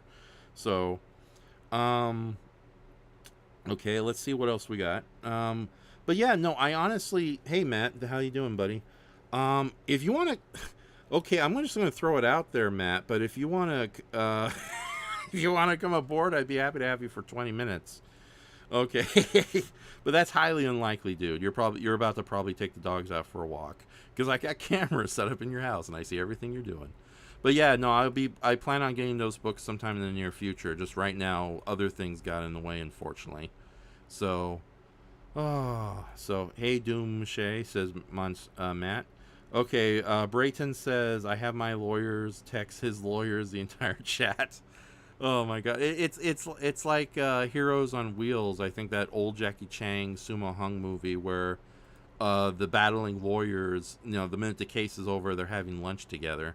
Although you see that in Law and Order almost all the time, unless the lawyers are true enemies or something. So I haven't seen Law and Order in ages, but then didn't they cancel most of the shows? Anyways, back to Ultraman Decker, because for a kaiju show, we're just going to be talking about Law and Order now. I think the pacing in Ultraman Decker is very good. There is one monster that says, I appreciate it, Raph. I'm eating dinner while subsequently working on this stupid script that's taking forever. Matt, if it's okay, I'm just going to ask you, is it the script for Mechanical Violator Hokkaider? And no, Brayton, that's not a porno movie. That's a dark superhero action adventure. So, about a robot who has baby. No, I'm just kidding. Is it? Yeah, I think it's the Hokkaider one, Laura. But yeah, I'm very much looking forward to that episode because I honestly think Hokkaider the movie is not only one of the best tokusatsu standalone features out there, but it's probably one of the few honestly good things that come out of, yes, the Hokkaider one. Matt has confirmed it. Matt, I'm just going to say this out loud, and I know a lot of people are going to disagree with me, but the Kaiju franchise I've never been a big fan of, and I honestly think the vast majority of things that come out of the Kaiju franchise has been kind of unintended crap. That animated series is way too damn melodramatic. The original live action series is fun, but it's also kind of very scattered brain, and makes you appreciate probably like slightly better written shows like Kamen Rider, the original Kamen Rider, a lot more. And that's saying a lot because that show definitely just repeated the same wheels for like 90 or so episodes. That Kakaider reboot movie, it had a great opening act, but oh my god, did that just go down the toilet in the second and third act? It's like I love you, Andres, but I'm so happy we never watched that movie and wasted an entire evening, because oh my god, it's everything I hate about Japanese cinema. Something cool happens in the first 20 minutes, and then the rest of the movie is just characters whining in an empty space, and nothing happens, and it leaves you on a complete loose end ending that's not satisfying or frustrating. It just feels like the producers were like, I want to go to lunch. And often that is the case. A lot of the times the Japanese writers are like, this is a job, whatever, who cares, booze. So, time for booze. Okay. Yeah, and now Mechanical Violator Kaider, though, it's interesting. It moves at a good pace. There's tons of action sequences. I love the standalone world it's created. In fact, it's one of the few spin-off movies in Tokusatsu where you really don't need to know too much about the world that it spawned from, or the original series. And if you do, that's just neat little Easter eggs to enjoy if you are familiar with some of the in-jokes. But as a standalone movie, it works great. Pissed off robot wakes up in a post-apocalyptic future, goes on a rampage, and saves the day. That's all you really need to know. So, and I'm so glad Mechanical Violator Kaider is free on Tubi. In fact, I'm going to, but no, I love that movie a lot. It's Kitamiya at one of his most creative junctions. It is a generally good movie, and it is one of the few things Kakaider related that doesn't piss me off with its half-hearted, scatterbrain nature. So screw Kakaider. I'll say that out loud. Kakaider blows. Kakaider rocks. Kakaider can go bite me. So, oh my god. And then suddenly Andres will show up in the chat. It's like, Raph, you are a dead man to me. Bring it on, little man. Okay, so let me bring up Mechanical Violator Kaider. I'm gonna put it in the chat section. Oh no, don't play. I don't want the audio to bleed in. Okay. Yeah, here's the dubbed version. It's not perfect, but I'll be sharing the subtitled version. Yeah, if you guys want to check out Mechanical Violator Kaider this week, by all means do so. It's legally free to stream on Tubi. Don't let your Blu-ray Nazi friend tell you otherwise. Tubi is a legit service, and a lot of the stuff, even though a lot of their stuff is kind of crap, it's all free and legal to watch, with rare exception. But it's not like Amazon Prime, where have an MP4 file? You're on Amazon Prime, my friend. So, okay, and here is the subtitled version of Mechanical Violator Kaider. Monstrosity says Kaider is interesting, but Kaider is more so, in my opinion. I fully agree, Matt, and I am looking damn forward to this video. The great work you've done. Holy crap. It's like I could never match it, even with the finally getting the damn Singular Point video up and running. But yeah, you do great stuff, and the research you're going to no doubt give us some really wonderful tidbits we didn't know about beforehand. But yeah, Mechanical Violator Kaider is a great movie. Laura, I fully agree with you. Kaider is peak goodness. The scenery literally oozes. Exactly. It's one of those moody, edgy comic book movies, but it's still a lot of fun and action-packed, and there's plenty, and it moves at a good pace. I highly recommend it. Thanks a lot, Raph. I appreciate it. Oh, I appreciate you doing, like, as far as the mainstream kaiju community is concerned, President Company excluded, maybe not talking Brayton, there is no appreciation for Akira Miya's films. And he's done some of the best films the 90s Tokusatsu has to offer. It is a bit of a shame that, well, actually, no. Kitamiya has major kaiju cred with that Iron Giant Mikazuki series, I think it's called. Unfortunately, that series is extremely flawed due to those comic relief sidekicks that just that are just time wasters as far as I'm concerned. But yeah, no, Mechanical Violator Kiter is a really good movie, and you guys definitely should check it out. I would gladly show it on the late night Twitch stream we'll be doing in about an hour, but as it stands, no, I'm going to stick to what I originally planned if I can find something better. So, all right, let's see what we got in the chat. All right. Mechanical Violator Hokkaido was the Rimjob Machine's first appearance. Fun fact. Screw you, Brayton. Not in that way. I'm sorry. This has become incredibly blue. What a very blue live stream. Because we're coloring a blue character. Yeah. Okay. What else do we got here to do here? Okay, we did their hair. We did there. Okay. This might actually work, especially since I'm going to shrink her down. Shrink her down and put her in Fun Town. Yeah. Like I did to a kitty. I take kitties and I put them in a box, and the box says Fun Town. And they're stuck inside Fun Town, and they got to get out. And usually the kitties don't. Okay. Alright, Doomzilla says, do you need an account for Tubi?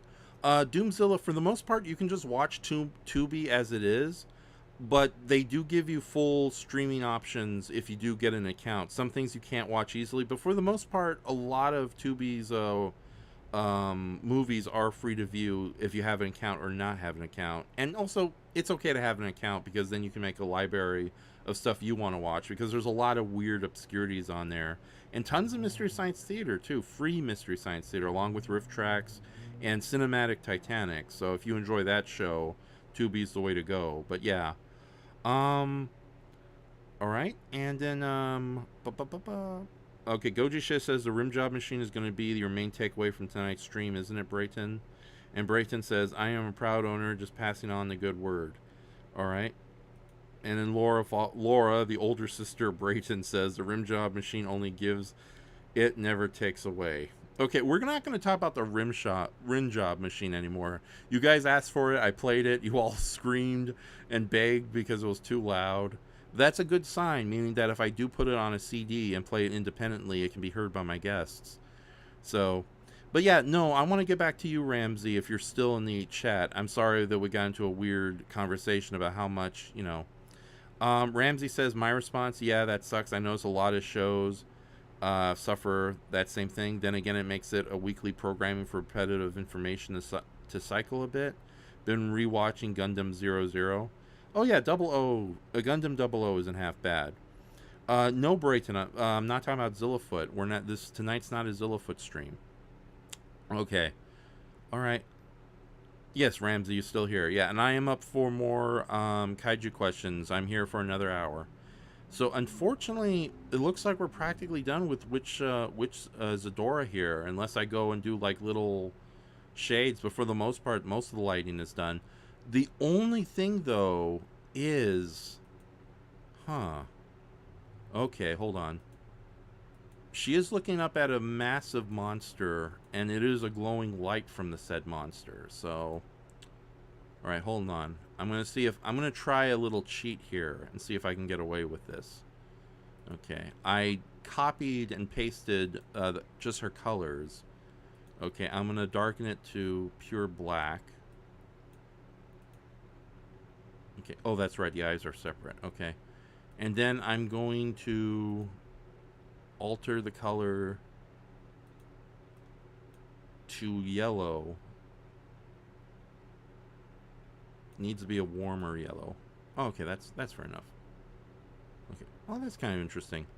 But yeah, no, I'm gonna see if I can kind of cheat it a bit, because yeah, there's supposed to be a little bit of yellow light that's shining on her.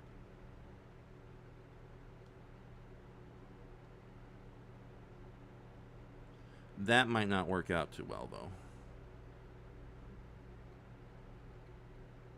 Because the massive creature she's looking at is glowing a yellowish color, so... You know, I could have just cheated all of you and just said that, oh yeah, she's looking at, she's looking at the sun and she's standing in outer space, so, okay. No, that doesn't look very good. I'm gonna have to go back and individually do the color effects. Yeah, that looks pretty terrible. I'm not going to do that. Okay. All right, that's a big no. Hold on. What if I did this? Copy. All right, let's see what we got in the questions. Where can I find the new Shin Ultraman movie, says Daniel. Recently, Two Bright Productions announced on their official Facebook and Twitter page that they are planning an international release for Shin Ultraman throughout the year and maybe next year.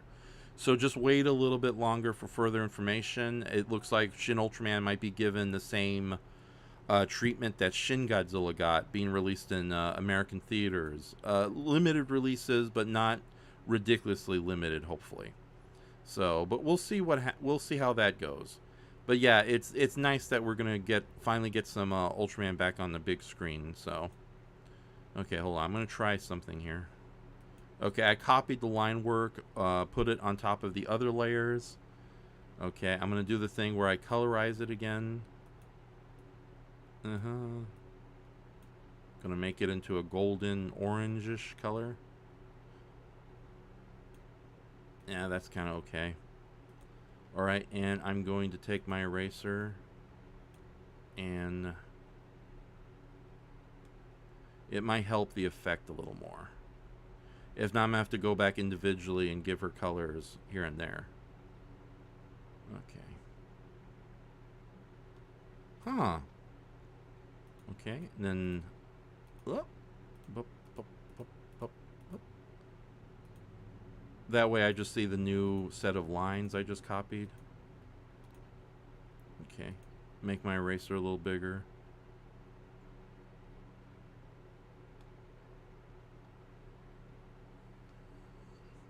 By the way, I'm getting so good at this that I can actually finish these things in a period of 2 days.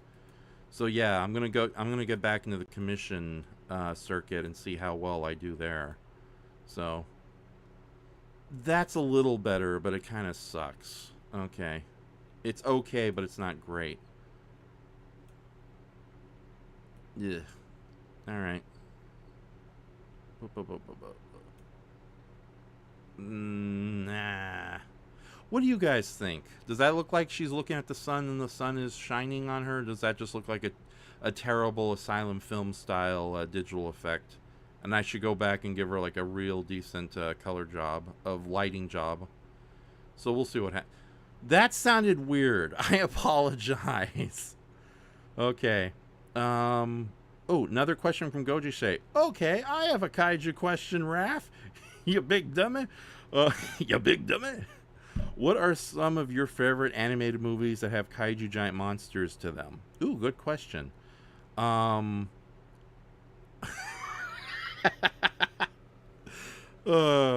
Okay, sorry, I was just reading some of the dumb stuff. Wow. Okay, Laura, Brayton, in my head canon, you are officially long lost brother and sister, okay? I know Brayton does have an older sister already, but Laura, that or Brayton and Laura are members of an alien race that like an amoeba, they split and become two different forms. So I don't know who came from who, but yeah, you guys are way too similar. Similar. So the drawing, take your time with it. Thank you, Daniel Ramsey. Yeah, I might have to go back and do the details on her later. I'll keep this as a placeholder, but let me save the work I've done so far before I forget. All right, which Zadora looks up? I don't know why I keep saying the Sailor Moon villain. Zenodia was the gray-skinned cockroach old lady, wasn't she? I think so. Yeah, that was an unmemorable character. It was a neat idea, but yeah, compared to like the Phantom Man or, you know, the mad scientist and his witches, that doesn't really make sense. Okay, so Goji Shay. What are some of my favorite animated movies with kaiju and giant monster elements in them? Good question. Very good question. Iron Giant. You definitely have to pour one out for the Iron Giant. I think that's one of the best giant monster movies ever made. That also happens to be a family-friendly family film that doesn't insult your intentions. Insult your intelligence, I should say. Zyza Draws, great to see you. Love the lighting on this one. Okay, I might keep it and clean it up a little bit. So, okay, another one that I like a lot that's an animated movie.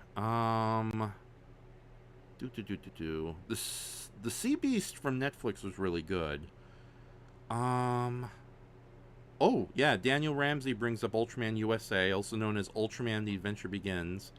It that the problem with Ultraman: The Adventure Begins, aka Ultraman USA, it really does feel just like a television pilot for an animated TV show that never was. Sort of like when Hasbro would release feature film versions of the first couple episodes of some of their properties. Like I know Filmation did the same with He-Man, She-Ra, and I think even that transforming Native American cowboy, Brave Star, yeah. So they did something like that, and Ultraman USA is very much in that same wheelhouse. Granted, the animation and character designs are way better. At least the monsters in Ultraman. The human designs are pretty meh. Even Susan, the scientist lady that everyone apparently has a crush on. So that yeah, the '80s sexism right there, I guess, or unintended romantic subplot bullshit that was famous in '80s film. But Ultraman USA is actually pretty good. A lot of people don't consider this next movie to be a kaiju related anime, but it definitely has giant monster elements in it, especially since one of the lead characters is herself a giant out of control robot. But Rojin Z from the early 90s, that's a pretty good movie. It's pretty much a science fiction satire movie about a high-tech bed that's designed to take care of the elderly in Japan, but eventually it becomes too advanced and goes out of control, and eventually you just have a Monster on the Loose film in the second and third acts. But I think that's a very underrated and overlooked giant monster-related animated movie. Age of the Dinosaurs is kind of an obscurity from the late 70s. It was written and designed by Shotaro Ishimori, the same guy who created Kamen Rider, Cyborg 009, and all those classic characters. And it was meant as a TV movie, and it's funny. It's basically three kids go back in time to the age of the dinosaurs, that old chestnut. But it's done with a much darker and more brutal, a brutality that's missing from even children's anime of the late 70s. For example, every nice dinosaur they meet eventually gets killed by the same psychotic evil dinosaur, and that same psychotic evil dinosaur kind of meets a sad and unfortunate end. And then, of course, it does have a very bittersweet ending. Nothing too harsh, but it definitely kind of leaves you thinking, like, just how long are we lorn for this world before, we go the way of the dinosaurs. But yeah, Age of the Dinosaurs is unique. Unfortunately, there's only a Spanish version available on YouTube, and it's in sections. And I don't know if it's still there or if it's been... But one thing's for sure, I have it, and I plan on doing a combined version in the near future. What else? What else do we got here? What other questions we got? This is fun. I can't think of any other animated kaiju movies. Moana is a weirdly enough... It feels like a Disney princess adventure movie meets Ray Harryhausen. Even though when the giant monsters do kind of take a back seat, you still have two very prominent giant monsters and tons of other elements. The Sea Beast is an improvement on that same formula, and even more so on How to Train Your Dragon, so I appreciate that. Aliens vs. Monsters, I like it as just kind of a fun little comedy, but it's no Megamind. Megamind is a superior movie. So let's see what else we got here. Doomzilla says, I love The Iron Giant, grew up with the film since seeing it in theaters as a child. Ramsey says, my response, yep, it's pretty much a pilot episode. It's still very good, though. And quite frankly, I think it's... there's been a lot of good animated Ultraman-related material, but I think Ultraman USA is the only one that can be really called a movie. Although, sadly, I had a lot of fun with Kaiju Girls Black, which was an animated spin-off of the Kaiju Girls anime from Two Bright Productions. One has actually good animation, and it's a weird little 1 hour comedy. Unfortunately, the big turn-off for a lot of people for that, or turn-on, depending on what psychopath you're talking to, is that a lot of the monster girls in it are, they're unfortunately those anime characters that are too young. So you're like, oh yeah, this is not comfortably showing to kids or anybody. I kind of enjoyed it for its kind of comedy and character interactions. Like, it's the sort of these three goof-up alien invaders based on villains from Ultraman Leo trying to become big villains. And it kind of reminded me a lot of, like, the Oh, damn it. What's the name? I don't know. God, the Yatterman style villains, the trio, um, the Skull Gang, I think their name is. It reminded me a lot of that if they had their own movie. But yeah, it was a fun movie. But believe it or not, I honestly thought a lot of the fan service and cheesecake in it was just too distracting, especially considering how young some of these characters are supposed to be. So yeah, it's give or take. What's another animated kaiju film that's really good out there? I don't know. There's a lot of good kaiju animated series, but as far as films go, I can't really think too much off the top of my head. So, do. Gotta think. I think that's it. I can't think of anything else right now. So, all right. All right. Agoji Shea follows up. Iron Giant is fantastic and ironically better than the Superman movie than any actual Superman movies that have come out in the last 20 or so years. Unfortunately, that is true. Doomzilla says, unfortunately, that's true, Shay. He agrees. Daniel Ramsey says, oh, yeah, Rojin Z was great. The bed was actually the old man's wife since the brain was used in it, if I remember. I know that the name of the lead creature in Rojin Z is actually Z001, and it is actually a high-tech bed that actually has cybernetic biomechanical elements in it. Again, it's a science fiction satire, so the fact that they're basically, the hospital bed is equal to something out of a freaking Blade Runner is one of the big jokes of the movie. But I think what happens is they just kind of create a different version of the wife in through both the memories of the old man and through what the lead heroic nurse, who probably knew the old man and the wife as a kid, added to it. So the bed kind of ends up becoming its own character just based on the memories of what the old man's wife was. It's a weirdie. It's a weirdie. All right, Daniel says, I still hope we get more Pacific Rim movies in the future, maybe even an alternate reality version. Okay, yeah, I don't know. I think the sequel really destroyed whatever goodwill we had with the Pacific Rim movies. That's going to be hard since Uprising, Daniel, says Doomzilla. And then Goji says this, if you really want to stretch it, Princess Mononoke could maybe count with the giant form from the Forest Spirit takes. It's not the focus of the movie, though. Yeah, that's the thing. There's a lot of movies, especially animated films, with giant monsters in them, but the giant monsters are rarely a significant part of the story or one of the major characters, which is a huge caveat, in my opinion, of what counts as a giant monster movie. Yes, a lot of, like, say, Mysterious Island from the 1960s. The giant monsters are not major characters, they're just obstacles, but they are significant to the overall plot because, they are dangerous obstacles that show up. There's a lot of them. They all make very, true, one can make the argument they're not kaiju because they're small, they're just oversized animals, blah, blah, blah. But at least the giant giant creatures in that, blah, blah, blah, have more significance than, say, what would be a good example? The Road to El Dorado. The Road to El Dorado is a great movie. I love it. But the one giant stone jaguar creature they have in it, which is a cool sequence, but is such a minor afterthought that had they've gotten rid of it in pre-production, I wouldn't have minded myself so much. So, yeah. So if the giant monsters in a movie are a significant part of it, either as recurring obstacles or as major characters, then it counts as a giant monster movie. So I'm going to take a drink of water. Put it on your bingo card, Brayton.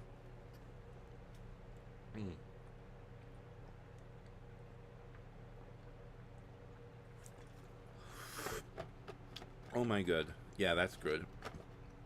You think I might go back and just add a little bit of back shading just to make her stand out a little more. So, but yeah.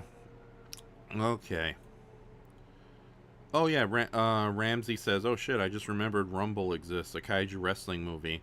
I've yet to see that myself. If there's a free airing of it somewhere on television, I'll sit down and catch it, but for the most part, I think I'm good there. So, okay, I'm going to merge down the two rosy gradients into one, since I'm pretty much happy with the way that goes. So merge down. Okay. Oh, all right, switch back to multiply. Okay. I don't need the gray one right now. Oh. Yeah. Okay, I can see I can see where I went wrong there. Okay. This one will be called Gold glow. That's a little weird. Yellow glow. Not suspect at all. Yellow glow. And this one, which is the lines. Oh, wait a minute. Normal. Multiply. That doesn't work. I forgot. There's these different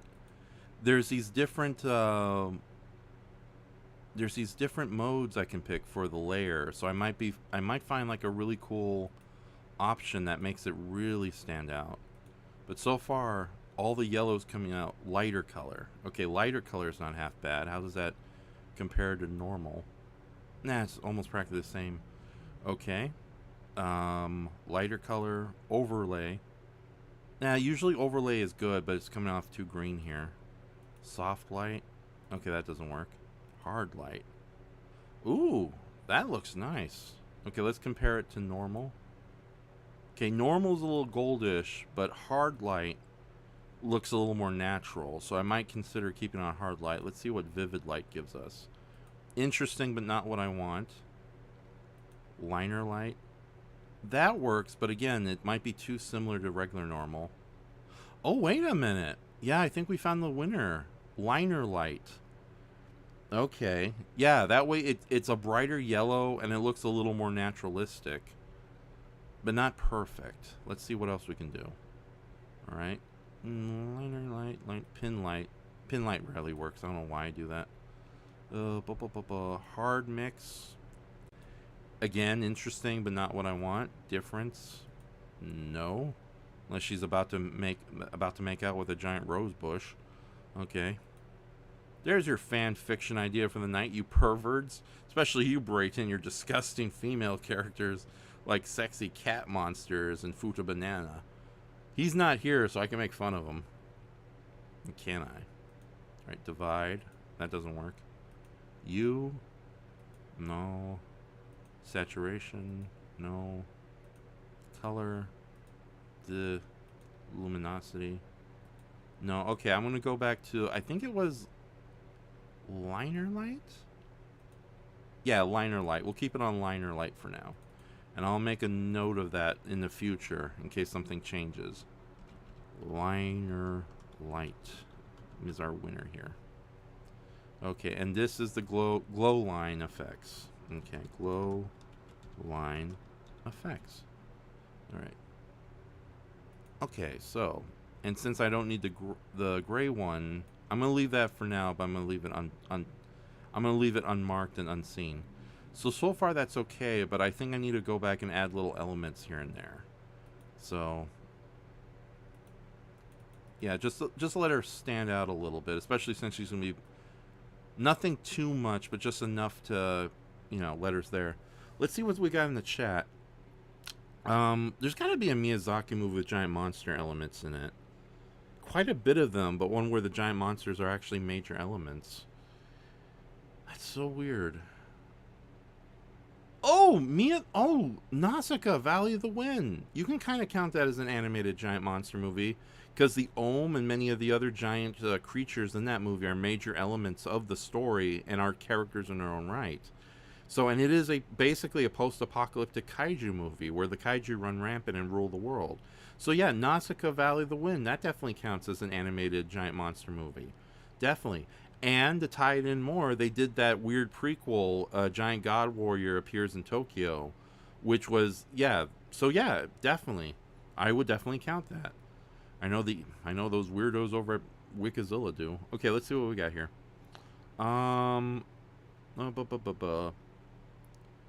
Okay, Warrior King, they'd have to retcon up right. Okay, I already read that. Read that. Yeah, maybe no one knows the site to come up with, says Ramsey. Maybe we can shoot Brayton out with our nerdy kaiju talk. I think we just did. Yeah, that's true. Actually, yeah, I apologize to you, Brayton. Yeah, I know we do a lot of teasing, but it gets a little too nasty around here, so I apologize. Open apology to you and Laura, so. Except Nick. Nick is cool. Nick. Yes, Nick, that's his name. I almost, or is it Rick? No. Terrible with names. Okay. That's true. Now, Nausicaa definitely counts as a giant monster movie. Okay, cool. So, There's a lesser known. Actually, yeah, I might end up playing that. Okay, but yeah, let me see what I can do here first. So, bo- bo- bo- bo- bo.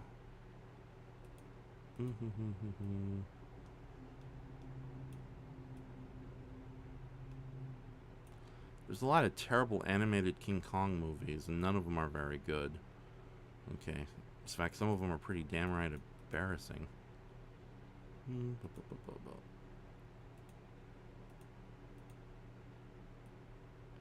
It's like even the technically decent one, Kong King of Atlantis, is ruined when you see the uncut version. You realize, oh yeah, there's musical. No, why would you do that? I know the Disney formula was popular for a time, but no, that's not working. Brayton, I love how every time you say something that doesn't count as a kaiju monkey, you make it sound like it's a criticism, AOL. No, no, no. I do like a lot of movies that don't have kaiju or giant monster elements. But yeah, it's like tonight's the kaiju show. So yeah. And I have only a half an hour before we switch to the Twitch stream. So now, just to let you guys know, when we go to Twitch, I'm just going to play some kaiju stuff. And this is basically a watch, basically just a kind of a watch along. You have to be a member of Twitch to actually do comments in the comment section, but you can still watch it for free. You don't need an account for that. So, okay, that might be a little too much if I put that little. Okay, there, that works. A little bit of highlights here and there. Okay, let's see what we got here. Daniel says I need to start collecting my Yu-Gi-Oh Kaijus again. And then Goji Shit says, that's our Brayton. That's our Brayton. Doomzo says, Nausicaa is easily a fave. That is true. Those animated Godzilla movies are pretty bad, too. A for effort, C for enjoyment is what I'll say about the animated Godzilla movies. Okay. Like, they had a good idea, but I think, again, like, the potential was lost. They could have done so much more with it. I'm not talking about like Godzilla fighting a new monster every second, but yeah, it really felt like they promised us one thing and they dropped the ball in giving us anything. So, but as far as trying to do like a moody, distant future post-apocalyptic Godzilla tale, I think it's interesting in that regard, and for that I'll give it an A for effort. But as far as actual enjoyment, execution, the execution isn't half bad, but I've seen better. So yeah, it would definitely be a C. A B minus, C plus, no, a C plus for enjoyment and execution. So, yeah, I might have to play some. Actually, yeah, I'm trying to think what we're gonna, because I know I promised we're gonna for the Twitch live stream that I was gonna play our commentary for the Hobbit animated movie, especially since the Hobbit live watch is kind of butchered right now on YouTube due to copyright blocks, I should say, not strikes or claims. You can't view it anywhere in the country. I was managed to cut the video into two parts, the pre-show and the post-show, but as far as the main show concerns, where we actually give our thoughts on the movie itself, that's not available on YouTube. And I do plan on eventually making like a slideshow version of it for the future. But Brayton, our good friend Brayton here, he actually took a lot of our commentaries and made them into their own videos. And I'll share the link to that on Archive, but I'll make it a little easier just by playing it on Twitch. To be fair, though, rewatching The Hobbit and getting it ready for tonight, it's not one of our best. Like, it's a decent audio commentary, and there's some fun bits. But compared to the live watch we did for Mighty Joe Young and King Kong, and Mad Monster Party, it is not. It's definitely one of our more low energy ones. So our Power Ranger live watch for the 1995 Power Ranger movie, that was actually really good because everyone was on their A game with the humor and the commentary. The movie itself is generally enjoyable, even though it's like hooking up with. It's like hooking up with somebody embarrassing at a bar. You're happy it's happening, but the aftermorning you don't want to talk about it. That's how I describe the 1995 Power Ranger movie. It's like, yeah, it's fun to enjoy, but after the fact, we like to act embarrassed like it never existed. But yeah, the commentary for that is very good, especially since I actually did my goddamn research and I had a lot to say. So, and thankfully it didn't get too annoying for everyone else, despite what everyone else was going to say. All right. Damn, I don't have Twitch. No, the great thing is you can still watch it if you're not a member of it. You just can't comment.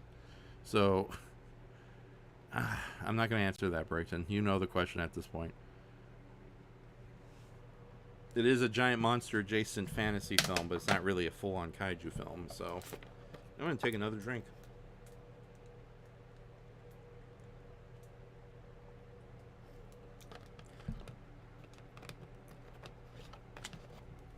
Ramsey says, yeah, those animated Godzilla movies pretty much disappointed me.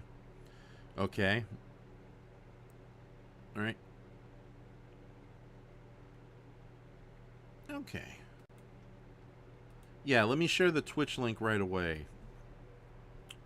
So that way you guys can be prepared. Apparently I'm supposed to be starting there, but I decided to give a little more time here. And it will take me a couple of minutes to set up, so I won't exactly stop. But yeah, this is my Twitch channel. And the great thing is, if you're not able to catch it tonight, I know that sometimes my videos archive, so you can watch them later if you want. Now, I'm debating whether or not I continue doing the artwork while the movie plays and have like a little mini screen where the artwork is. So if you guys are up for that, I'll do that. But yeah, the only unfortunate thing about stream is the videos aren't permanent. So if you did go back and revisit the entertainment I'll be showing. If I had the Mystery Science Theater version of Godzilla vs. Megalon, I could probably play that before I do The Hobbit. But yeah, it's going to be the late show. But yeah, since some of you guys can't access Twitch that easily, especially if you're using your phone, I gather. I can understand how that can be something of a pain in your butt. If you have like a regular PC or a laptop, that might be a different situation altogether. So, but like I said, I usually archive my streams on Twitch so you can go back and revisit them the next day outside of a cell phone. So, I think Twitch archives last about 2 months or so. Not 2 months, but I think 2 weeks. 2 weeks, Goji Shay. Or at least that's how I have it set up on my end. So I had a 6-hour marathon inspired by what is it? Oh, inspired by 100% Weird. And that was a lot of fun, but unfortunately I was not able to download it in time. But then again, I could easily redo that again in the future. Maybe a more coherent version. Nothing's coherent with me and Shoma. Blah de blah. Oh, wait a minute. Okay, I think if I have a movie copy of it, I think what we'll do is the Rift Tracks version of Attack of the Super Monsters and then go into the Hobbit Live Watch. Actually, no, let's do the Hobbit Live Watch first since it's much mercifully shorter, and then we'll go into Attack of the Super Monsters. So that way I can do the artwork and not have to do a running commentary. And you guys will have entertaining professionals doing the commentary while I do the artwork. So I think that's what we'll do when we move to Twitch. But yeah, first let me find the file first. Okay. Oh, let me finish this little bit. Okay, nothing major. Alright, did that actually help? Yeah, that did. That helped a little bit. Because it's still obvious most of the light is coming up on her front side. And foolishly, I'm doing her backside right now. God damn it. It was a wholesome show, and then I just realized, oh, wait, yeah, you're highlighting her butt. Or at least the backside of her dress, but still, that's a butt. With Venetian blinds that would appeal to Duke. Get that reference. Okay, nothing's ever wholesome. Okay. Yeah, let me pull out my big, let me pull out something big. Guess what it is? Yeah, Attack of the Super Monsters is an odd one, isn't it? So, well, I'm pulling out a external hard drive where I have a lot of movies on. No, dude. Uh-oh. Okay. Will it fit? Take whatever I'm saying and think of horrible, weird stuff I'm doing. Brayton, you have every right to take tonight's stream and edit it in a weird, horrible fashion. Me just saying all sorts of. I'll do some random, disgusting dialogue for you right now. It's like, ooh, booty, booty, booty. It's magic butt, no, yes, sirree. Oh yeah, I want to do that. Okay, I'm just kidding. Yeah, no, the thing I like about Witch Zadora is, yeah, she's not one of my overly sexualized party girl characters. She's a relatively wholesome looking, if not creepy, space being. But yeah, it's unfortunate that because I have to add a little bit of highlight that, okay, now we're past her butt area, we're working on the bottom of her dress. Okay, now we're back to good graces. So, let's see what the audience has to say. I bet you're all saying horrible things. Daniel Ramsey says, Jet Jaguar, yes, the song still plays in my head. The file I gave you? I know you gave me a file, but I don't know if it's saved on this. Actually, well, no. Yeah, you're right. That might be a little on the iffy side, Brayton. I may not want to do that.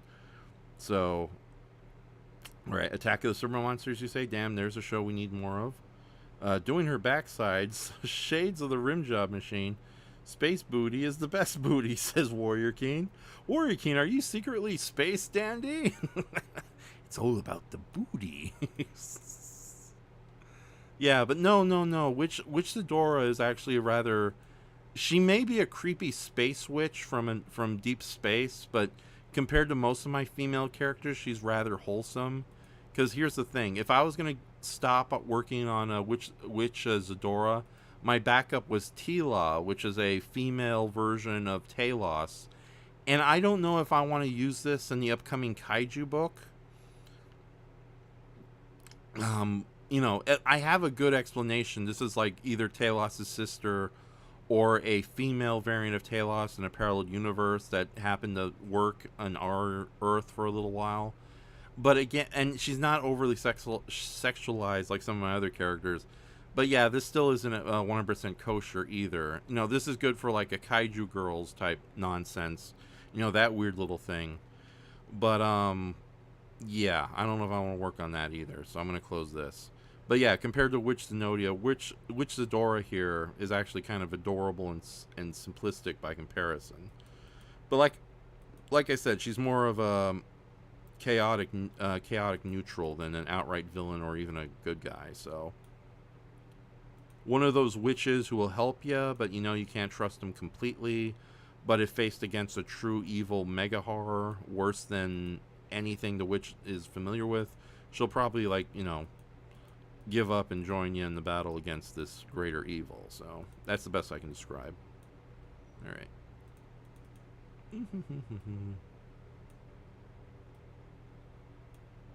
All right, and then just here on the bottom of the dress. Okay. Should this be a dress or should this be like her natural body? I want to hear what you guys have to say on it before we call it a quit. Okay, let's see here. Speaking of wholesome, says Brayton to Working Space Booty. Goji says, of course you had to draw the butt, didn't you, Raph? I didn't draw. There is no butt. It's like, but then again, I don't know if she has like a weird kelp-like body. This is fur or this is a dress. So, and even if it is a dress, her butt's not big to fill out the dress like this. This is a big poofy Sid and Marty Krofft villainous dress. Okay. What do you have against Sexy and Shoma? You working for Crunchyroll now? Confess, says Warrior King. So, no, I just need to draw a wider variety of female characters that are not all like crazy sex crazed monster girls with double D-ers. So double D-ers? No, double D-ers. So sure, her body should be whatever she desires, says Daniel Ramsey. What a weird night. I'm so glad I did this late, then there's no kids watching right now. Okay. Or is there? If so, I apologize to all mothers and fathers who watch this in the future. So, okay. That works a little bit. I don't know if I should do a little bit of minor shading in the middle of the dress here. So, the dress body, blob like weird monster body. I can do a little bit back here. Hold on. On the back of her hair. Don't get any weird ideas. Yeah,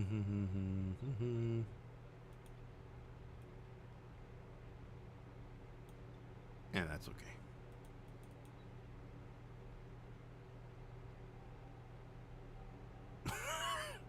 Brayton, you saw the Minotaur picture, did you? Okay, well, I'm not going to dwell on it. Okay, I'll save her. Save it on the computer.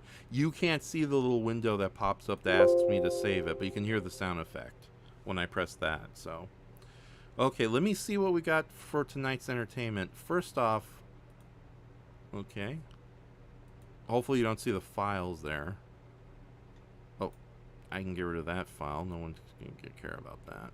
All right, let me check my own regular computer files before I see what we can play tonight. So because we have, oh, hold on.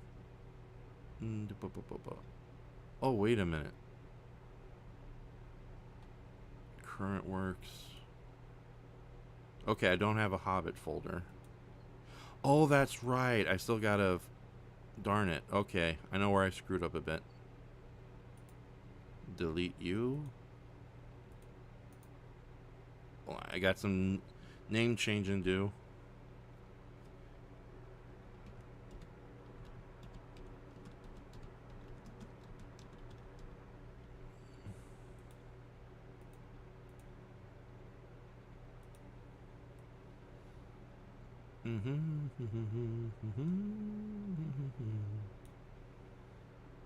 Okay.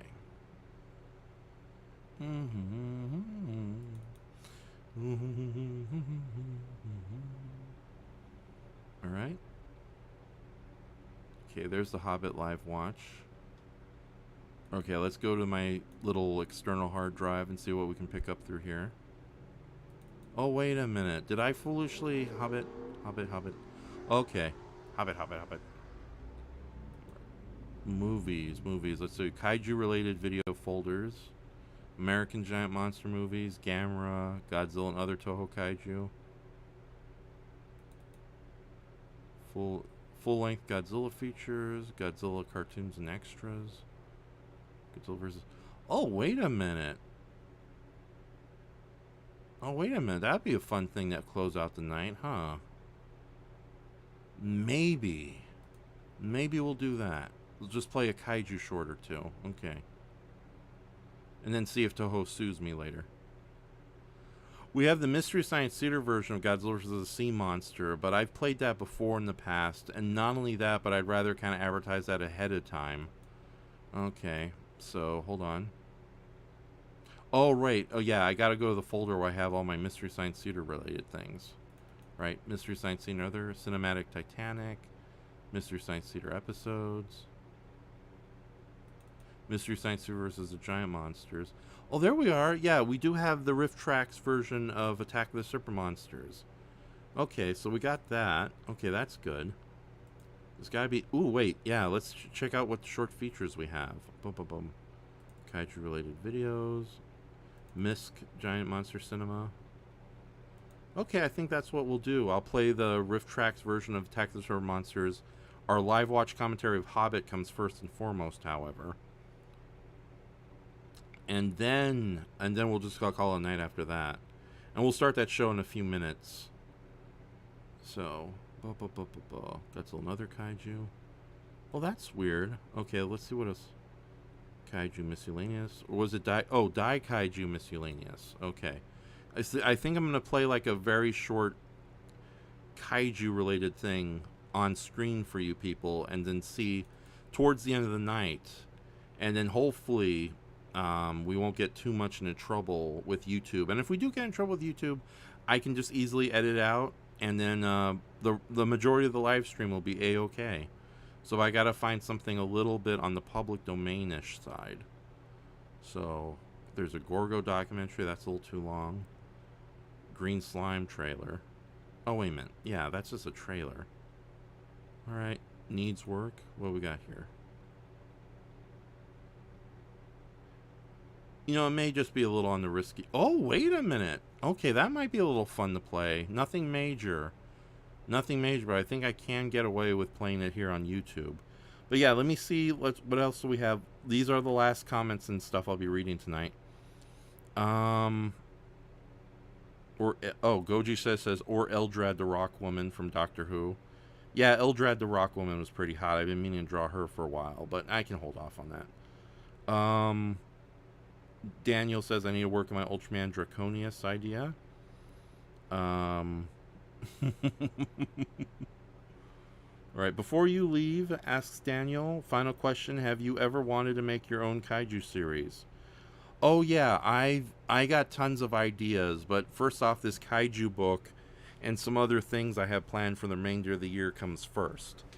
But yeah, I wanted to do this at least because, yeah, if I stay away from YouTube too long, and I wanted to give something back to you little people. Not you little people. Well, I'm probably taller than you, but I meant like you wonderful people. That's what I should have said, you wonderful people. So again, Raph, is there two different bingo card areas, Brayton, where one says Raph intentionally makes fun of his audience and Raph unintentionally makes fun of his audience? So leapfrog. Yes, I am leapfrogging you, Brayton. I'm not reading those comments. Besides, those comments will forever be indented into the thing. Warrior King says, I assume the outfit on which Zadora here is actually part of her body given her hetero-like attributes, but it could work as a dress for an alien humanoid instead if you wanted. I think, I don't know, I'm willing to go either way. It'd be interesting if this is her true form. Like, this is like a weird hetero thing, and she can, like, you know, she happens to have a human-like face and hair, but, you know, everything else is, like, again, like a kelp-like heterish body. She's not toxic or gooey or anything, but she's just weird. And then Brayton says, making fun of the audience is my job, damn it. Okay, so, but yeah, let me set up some things. Okay, I'm going to try something. Hold on. I doubt it. I doubt anything's going to work.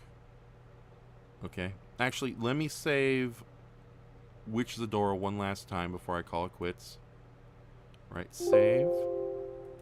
And then I'll make up a backup file because sometimes Photoshop related files, regardless what program you use, gets corrupted, so it's always good to have a backup. So BUP underline Witch Zadora looks up #1. So there you go. Okay, so that's the last we're going to see from Witch Zadora tonight. But yeah, let me prepare the Twitch screen, the Twitch channel.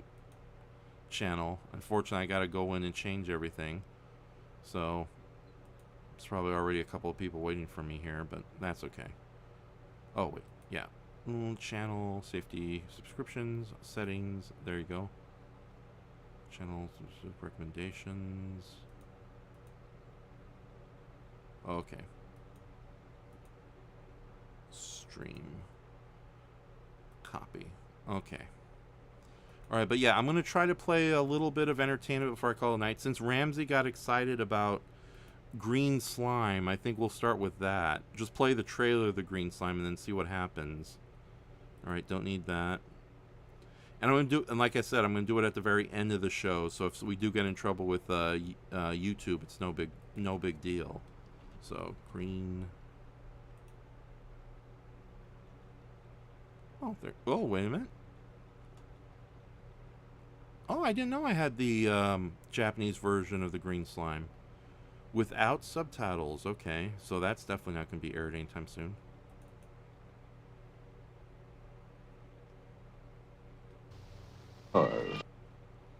Alright. I should really update my video system here. Okay. Yeah, I'm just gonna do this little test, and then we'll see what happens, and then I'll play the last little short feature before we go on to the Twitch. So, alright, hold on. Where are, oh yeah, main, there we go, hold on. Learning computers with Raph. Never works out, does it?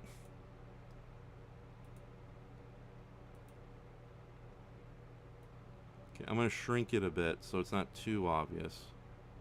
We're just having a sight here. Okay, so yeah, I'm gonna play the green slime trailer while I prepare something on my end, okay? So I'm gonna mute myself and just let the trailer play for the next 2 minutes.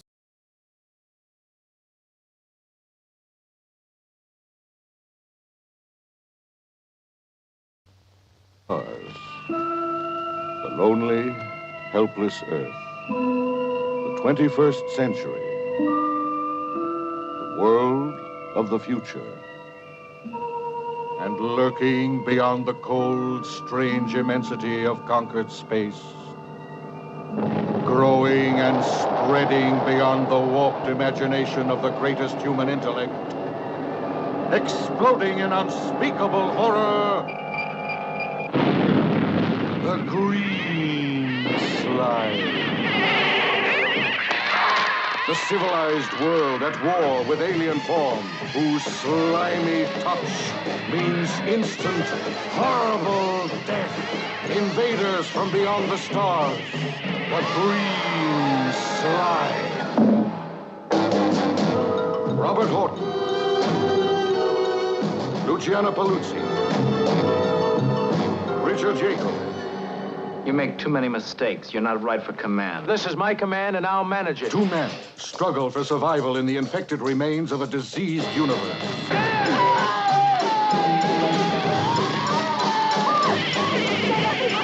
Don't ask any questions. One woman searches for a last chance to save the human race from the desperate hunger of the green slime.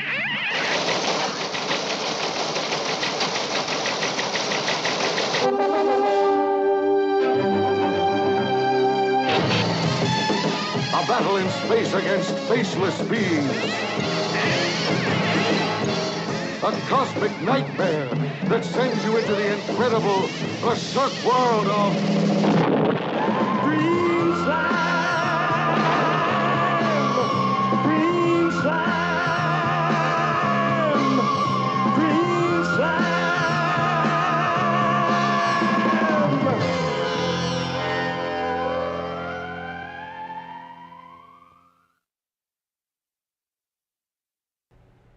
Okay, unfortunately, I'm gonna have to set up the next feature separately, but I kind of wanted to play that just for you, just for the hell of it.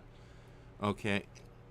Now, the last thing I'm gonna play is another trailer, but it's kind of very interesting, so hopefully I get the title correct. Hold on. Now, the Green Slime isn't a giant monster movie, but it is very much giant monster adjacent because it is it's a Japanese monster movie. Pause yourself. Oh, darn it. Yeah, I need to get myself a better video player, so. Okay. No, it's not what you're thinking, ladies and gentlemen. I got something else in mind. So, alright, let me check. Okay. Oh, yeah, hold on. I think I may have screwed up big time. Hold on. I don't even know if I'm still on. Yeah, I'm still on. Oh, yeah, there we are. Okay, hold on. Learn computers with Raph. Let's see what we got in the chat section. Okay. I assume the outfit was actually... Oh, okay, I read that start. Alright. No more space witch booty. Stingy. No more space witch booties? Sadly asks Warrior King. Sorry if I went overboard, but I really love witch booty things, so, says Brayton. I have a Blu-ray file of the whole movie if you need it for the future reference. Oh, the green slime, Brayton? Yes, I would definitely appreciate that. That would be great. So, Goji says, granted, you don't exactly see witch booty every day. Okay, obviously, okay. Alright, you guys are obviously in love with the witch Zadora, so...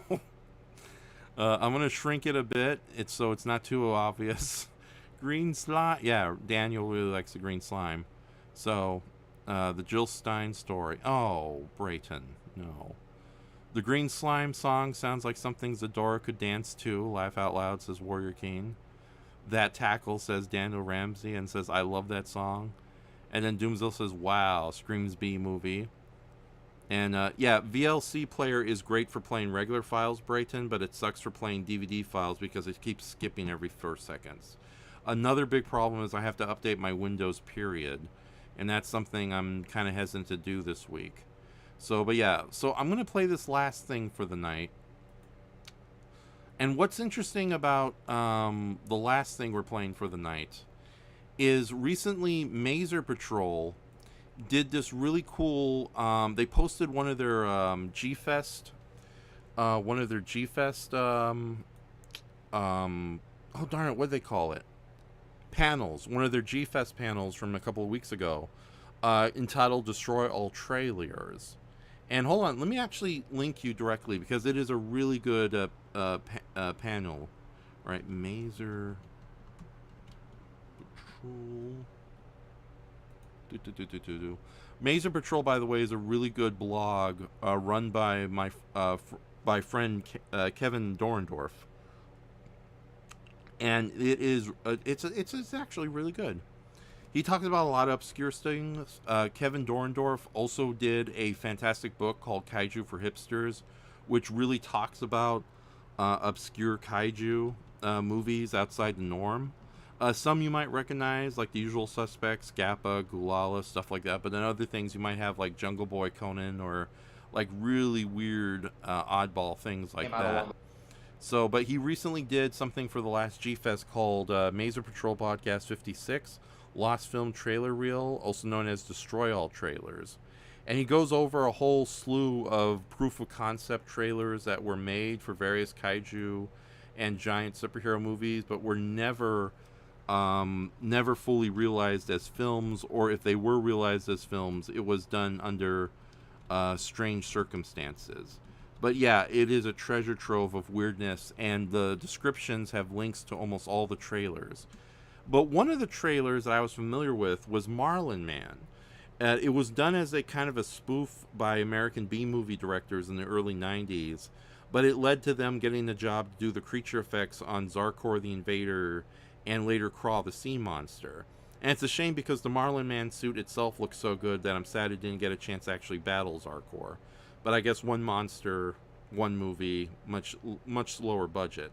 But yeah, check out this podcast that Mazer Patrol did in the future. But we're going to end the night by playing the trailer of The Marlin Man. Hopefully we don't get in trouble with YouTube. But yeah, I think that'll be the last thing we'll do for the night. And then I will close this out. And then we'll go over to Twitch. I'm going to share the Twitch stream link one more time. And we're going to start off with the Hobbit Live Watch commentary. And if you guys are still awake, we'll end the late night feature with the Rift Tracks version of Attack of the Super Monsters. I have two files. I have the one Brayton sent me, but I also have one that I recorded off television that I edited in such a way. So yeah, I think that one would work a little better. So, but yeah, here is the trailer for Marlin Man, and then after that, I will end the night with some music and call it quits. So, but no, guys, thank you so much for joining us.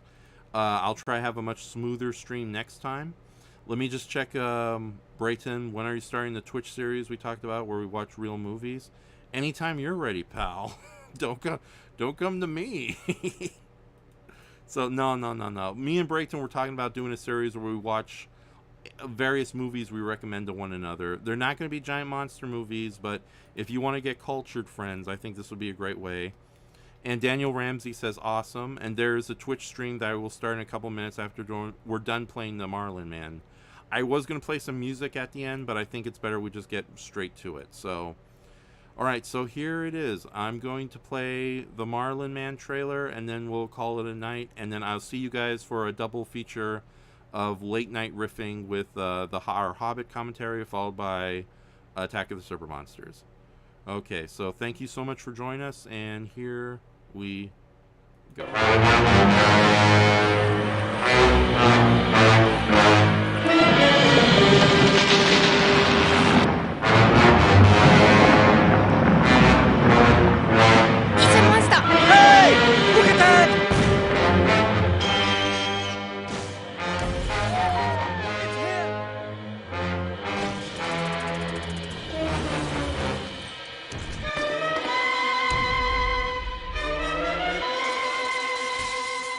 Was this creature part man, part beast? All scientific mystery. It's here.